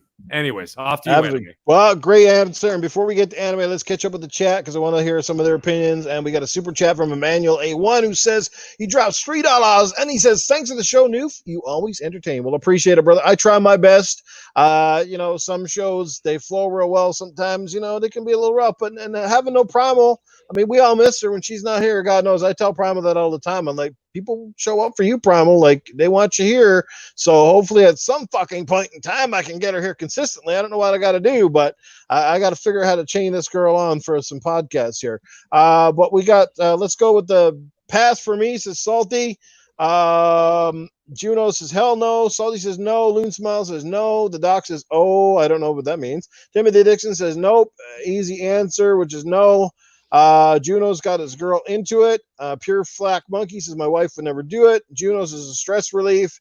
Hulk Smash from Loon Smile. Spider-Man says no. Primal's often definitely missed when she isn't here. Absolutely. I'll answer in a second. But Anime, how about yourself, man? You got a lady in your life, and if not, maybe you had past relationships where they say, "I don't like you playing games. If it's you or my video games, what's the choice gonna be?" Actually, I'm single right now, so I don't have to worry about that. But that's one bonus of being single, though. Oh yeah, definitely. Well, like I had said earlier in a message in between us, yeah, I actually had a girlfriend the one time many years ago, and she knew I gamed, and I gamed a fair amount. And the one time she asked about if I'd stop, and like I said, my response was, by the end of the night, I was single again. It's something that it's a stress reliever. It's something like if you had a rough day at work, it's something just to get away. And it's something that I have two nephews and a niece, and I brought them, all three of them, up in gaming. It's also, I gamed with my dad when he was alive, and my sister games to an extent, and I've met a lot of great people through it, and including yourself and everything. And so it's something that holds a lot to me. And I started gaming when I got the chicken pox. So when I was real young. So it's like through the course of the years, it's become so a nice instrumental part of my life, and all the good times I've had from it, and taken my mind off some of the sad things I've had happen. So it's something that if the girl, whoever I would end up with, can't accept that, then it's just not going to work. Right. Totally. Yeah. So, any more to add, or? No, I'm good. Okay. Well, for me, I'm going to keep it pretty simple. I've never dated a girl. I've been unfortunate in that part. I've never dated a girl that actually loved video games. Now, I will say this much. I do love my wife, and my wife is very supportive. She doesn't care for the games, but she doesn't hate them. She accepts them, and she knows that I enjoy them, and she supports me because she knows that. Just like this podcasting stuff. She doesn't like if I did a podcast every night of the week, but she's okay with me doing a couple here and there. She knows I enjoy them and all that stuff, and it's all part of the territory. So you have to have a supportive partner. Totally agree with middle-aged game. Got opposites. They say opposites attract. Well, I don't know how about the attraction part, but let me tell you, once you start living with someone and you start figuring out all the ways that you're different, it doesn't work out fucking well because you clash too much. And I don't like relationships where I got to be fighting all the time. I think there's stuff definitely fucking wrong. If you're yelling at each other half the time, there's definitely something not clicking. But saying that, I've had girlfriends in the past that didn't like me gaming at all. I remember when the first Gears of War game came out, I was just starting a new relationship, and she didn't like it that I spent any time on the console. And the part that used to drive me the nuts the most, and some of you guys might be relatable to this, dating a girl, and you could be doing anything in the fucking house all day. If you sat in the corner and you scratched your balls for fucking 5 hours straight, she wouldn't fucking say nothing to you, right? You'd be like, "Oh, I'm doing fucking nothing. What are we going to do anything? I don't know. And you sit there and you're like, I'm doing nothing. Are we doing it? I don't know. Maybe later. And the moment you go over and you hit that little button that goes, and then all of a sudden it's like, what the fuck are you doing? You're going to play some games? You haven't paid attention to me all day. And you're like, are you fucking kidding me? Like, I've been asking you for fucking 3 hours. If you wanted to do anything, I'm ready to spend some time with you. But no, the moment I turn on Xbox, she gets jealous. Oh, you ain't turning on that bitch, are you? Because you ain't turning me on at all lately. You know what I mean? It's like, fuck you. Like, get off my ass. So yeah, that relation didn't last very long for us because she just kept on me and on me and on me. And that was when Gears came out, and that was like my most anticipated game of the 360 generation, and she just hated it. And I said, this ain't working. I said, this ain't fucking working. You're hitting the road because I can't handle this no more. It's like I totally agree. If you're in a relationship, I don't think you should make gaming your be all end all. Like, you can't listen to her. Like, if she's trying to talk to you about something important and you're ignoring her and you're not paying her any attention, or you're not servicing her needs as well, like you gotta, there has to be give and take. It can't be just, well, I'm doing gaming 95% of the time and you're 5% of the equation. That those relationships most often don't work either. But if you can find a great girl like Middle-Aged Game Guy does, who's able to play with you or share, that's something fantastic. Sometimes you might even get a girl who drives you nuts the other way because she keeps stealing your fucking shit, and you're like, would you get off my Xbox? Like, fuck, you're always on my Xbox. I want to play. You know, we've got 3 Xboxes, 2 PS4s in the house, and a PC, because she has to have her own entertainment system with her own goddamn controller, with her name on it, with her own headphones, the whole 9 yards. And if I even look at any of her consoles, she's like, what are you looking at? And I'm like, nothing. I'm going downstairs. I'll go to my own shit. Relax. Get out of here. But she will hang out with me and watch me play a Sony game because, you know, like a God of War, or like a Last of Us, or her favorite series is Uncharted. She doesn't even play that. She will literally sit there with a beer and watch me play for like 5 hours. And she'll be like, I told you Nate was going to do that. You know what I mean? Like that kind of shit. Like it's a soap opera. Yeah. You know? And then I'm sorry, I wanted to touch on what you said before about I work with a bunch of women who do have gamer husbands and boyfriends, and I bust their balls all day because they're like, all he wants to do is play video games, and it's your fault because you're the one who's talking to him. And then I'm like, oh, but you can watch Grey's Anatomy for 7 hours. But that's cool, right? But this guy can't play with me online for like an hour and a half before I go to bed. Come on. Totally. And they can sit there on their phone doing Twitter or fucking Facebook or whatever, God knows, whatever fucking shit they're doing, and they're fine. As long as they're distracted with their own shit, but the moment their distraction fades from their shit and you get on yours, it's an issue. It's bullshit. My wife said to me, and this is her biggest thing with me in gaming, she said, at least when you're gaming, she goes, I know you're home. I know you're safe. I know you're not out cheating on me or doing something stupid. She goes, you're in the house, you're warm, you're safe, you're having fun, and you're just an arm's length or a voice length away if I need you. You know, and like I said, as long as I don't sit here 10 hours a day and totally ignore her, then she's fine. You know what I mean? Like, if she wants to go out and do something, she says, you know, can you turn off your game in a bit? We want to go out. And I'll be like, yeah, babe. And that's it. You know, I'm not one of those guys, one more level. And 5 hours later, I'm on 20 other levels. Oh, just one, you know, I don't do that shit. I spend a couple hours and I get off and I say, what do you want to do? You know, I try to make sure that she knows that she's a very important part in my life too. So it's all about that balance. Absolutely. But I got lots of friends who would love the game, and that's the sad part. I've got friends that grew up with me and they used to love gaming. They had Genesis, Super Nintendo, N64, and they gamed like I did. And guess what happened?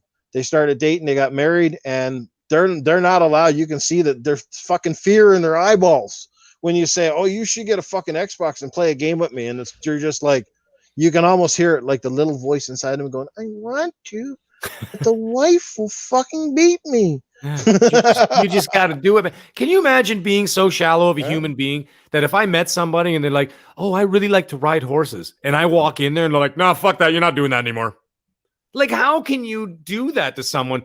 I think that because there's still that social stigma behind gaming, even though gaming is now absolutely much more accepted. Let's face it. I mean, it's basically taking over the world, but there is that social stigma with the people who are not gamers. They think that we're a bunch of fucking nerds, and they think that we're a bunch of whatevers, or we're antisocial, or this or that. But we're actually, you know, we're not. And we're just normal people like everybody else, but it's something that we enjoy to do, but they look down upon it. Because it was always looked down upon, you know. I've had it as a toy. Yeah, it's a toy. That's right. It's not a lifestyle or anything. It's sorry, Anime. Go ahead, brother. No, I was just about to say, I've had a couple girls who I talked to over the past couple years and stuff, who the moment they find out that I game, their attitude and that would change toward me, and I'm like, look, I go, and I kept them from the front. If that's going to be an issue for you, then we'll stop talking now. I go, it's a part of me. It's not the main part, but it's definitely a part that you have to accept if it's going to work. And so just when they find out, it's just amazing how much their tone and the way of talking to you would change the moment that they find out that you like to play games. Mm-hmm. Yeah, totally. It makes it very hard. That's that's why sometimes it's easier to meet people on the internet or online, because right off the bat that they have that some of the same likes as you, and they don't judge you right before you get going. So so it is what it is. But like I said, they don't look at their own mirrors. They don't look at their own stuff and go. And that's the thing with guys. Like I don't see guys usually looking at the girls who got hobbies and going, you need to knock that fucking shit off, because I hate it when you do that. That's what I was saying. Like the example, like if I like to ride horses, like why would you? If you're like, okay, that's cool, go do it. You know what I mean? Why would I stop you like from to spend 5 hours in the fucking bathroom doing your fucking makeup? Do you think I like the fact that every time I tell you we need to leave at 8 o'clock and it's fucking 9 o'clock and you're still putting makeup on? I don't give a shit over it, but I'm just like, oh my God, really? What are you trying to dress up as, the fucking Joker? Like Halloween's 4 months away, right? You're just going to come back home in fucking 30 minutes and wipe the shit off. So, bah. I don't know, man. But anyway, if you're lucky enough to get a fantastic woman who, at least if she doesn't game, at least accepts that you do, and she's not a complete hag, then I'd say you're a lucky man. I don't know any guys that give their girls grief over playing games. Guys are like, that's fucking cool. Mm-hmm. So, but yeah, it is what it is. That's like Abby in the fucking Last of Us too. I think she's fucking cool. Everybody's always bitching because she's kind of buff. I'm like, it's pretty cool. There's this fucking girl in a game for a change that doesn't look like a little stick or have fucking gigantic boobs. Like it's just those arms. They were those so arms. big. I thought it was Ronda Rousey for a minute. I'm like, is that Ronda Rousey? And I'm like, no, that's not her. That's somebody else. And then I'm like, oh, it's the Gears 5 girl. Never mind. Yeah. The voice, yeah. Yeah, I don't know. So, yeah, but it is what it is. And that is the end of the show. Any last comments from you guys before we take off and we bid adieu to the chat? No, I enjoyed my time. I'm glad you did. I enjoyed both of you guys being here. Yeah, I had a great time. It was that was a lot of fun. I enjoyed it. I was able to keep up with this chat and talk, just seeing what everybody's doing. I had a good time. Thank you very much, New, for having me on and giving me this opportunity. I really appreciate it. I love the chat, man. Crazy Greek dude, what's happening? The doctor, like, we had a fantastic chat. That's one of the blessings too, sometimes, from having the small podcast, is that you can keep up with your chat. You can acknowledge them that they're here. And then also you tend to get a lot less trolls, people just coming in to stir shit. I mean, anybody listens to this podcast, they know that it's not this big fanboy dick tug of war going on here. Like, oh, Xbox is this and PlayStation's that. We're giving props where props are due. We'll call shit out when stuff is out. And there's a lot of light, fluffy shit stuff in the middle that we have fun with. That's why I love Gaming After Dark. It's just a different kind of podcast, in my opinion, that just has a great flow. And appreciate you guys. You fucking guys are fantastic. So yeah, but let's get out of here, and we'll start with the outros, and I will start with Mr. Anime Heaven. Brother, where can people find your shit? Do you have a channel? Do you have a Twitter? All that good stuff. Where can people get a hold of you? You never know. Maybe some guys will book you for some guest spots coming up here.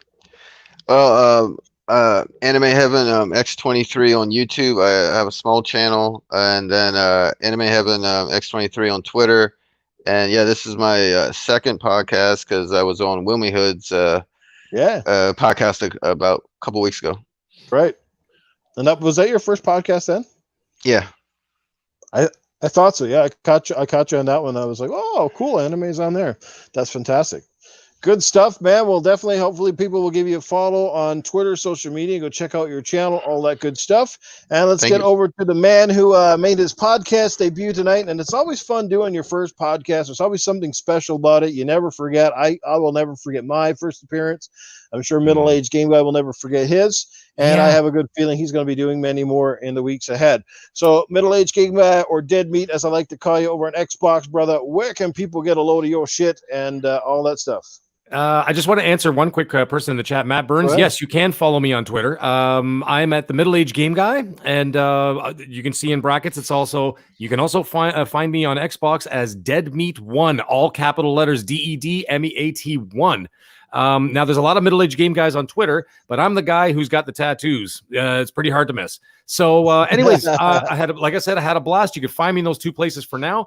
The PS4 account I'm using is actually my son's. A little embarrassed because I'm going to fire it back up for the PS5. Really excited. But I will also in the future keep an eye out. In the future, probably in the fall, I would like to be doing some content of my own at some point. And I've been more than happy to do this. I love doing this. This is my first time ever. And I'm not going to lie to you guys. I paced for 3 hours before this damn show. Okay. I was shitting my pants. I was like wringing my hands together. I think I peed like 11 times before the show started because I was worried I was going to pee in the middle of the show. And I'm just like, but you know what? Once I got going, man, this is a lot of fun. And I really enjoy myself. So again, thank you to the chat. Thank you, Anime Heaven. Thank you, Noof Nukem, for the opportunity. No problem. And good night, everybody. I had a great time. Thank you. All right. Fantastic and well said. And I think both guys did a very good job tonight on the show. Again, we missed Primal. Hopefully she's back full force next week. But we'll let her know that we had a good show and that she was missed. We'll get her back. And again, these guys will definitely be coming back to do more shows in the future. As you guys already know, we are looking for a third podcast member. We have to nail that down. We don't have anything set in stone. We just want to make sure that whoever we pick ultimately, the community likes, the chat kind of gives me good feedback on, and that there's a vibe and a gel between myself, Primal, and our third person. So that way, when Primal's not here, Noof Nukem ain't tugging himself solo. You know what I mean? Extra hands on the wheel, baby. All right, you guys are fantastic. To all the people that dropped super chats tonight, like wow, like once it started to rain in here, like I said, I thought I was at the strip club there for a bit. It was absolutely crazy. Matt Burns, VJ Double Barrel, JD Gamer's been coming in, Eternal Shaddai, the list goes on, man. Thank you guys so much. It's not expected or required. That's the thing with my podcast. I try to make sure people get their shout outs just by being here. It's not about the money, but stuff definitely helps, especially to grow channels and all that stuff. So it's appreciated. Third wheel. Salty brother, thanks for being there, man. Salty, you know what? I know Salty gets a lot of flack from the community these days, but you know what, dudes? I'm gonna go out and say it. Salty's had my back since day one. I used to be on Salty's show, and I never left for any personal issues with Salt. I left because of scheduling and stuff. I had to cut back on podcasts. Salt is a good guy. When you get to know him, he is a fine guy, and his streams are really good. He always engages his chat. So show some love to Salt. And even if you had a misunderstanding, I always think that those things can be worked out. I've had misunderstandings with people in the past, and you know what? We're on good pages now. So that's all it's about, man. Support everybody in the community. Dreadpool, my brother, that dude has been like behind me 100%. I can't show him enough love. Dude's been amazing. I mean, Timothy Dixon's here almost every week. Spider-Man, he's not on Twitter. I wish he was, but he doesn't want to get wrapped up in that shit. But Spider-Man's a good dude. Always been supporting my streams and all that stuff. So no crap won't be on any of my shows, but yeah, guys, no hate, all love, play games, have fun, good shit. I will catch you guys all later, and and I'll see you all soon. Much Good love, night, everyone. All right, take care. Peace out.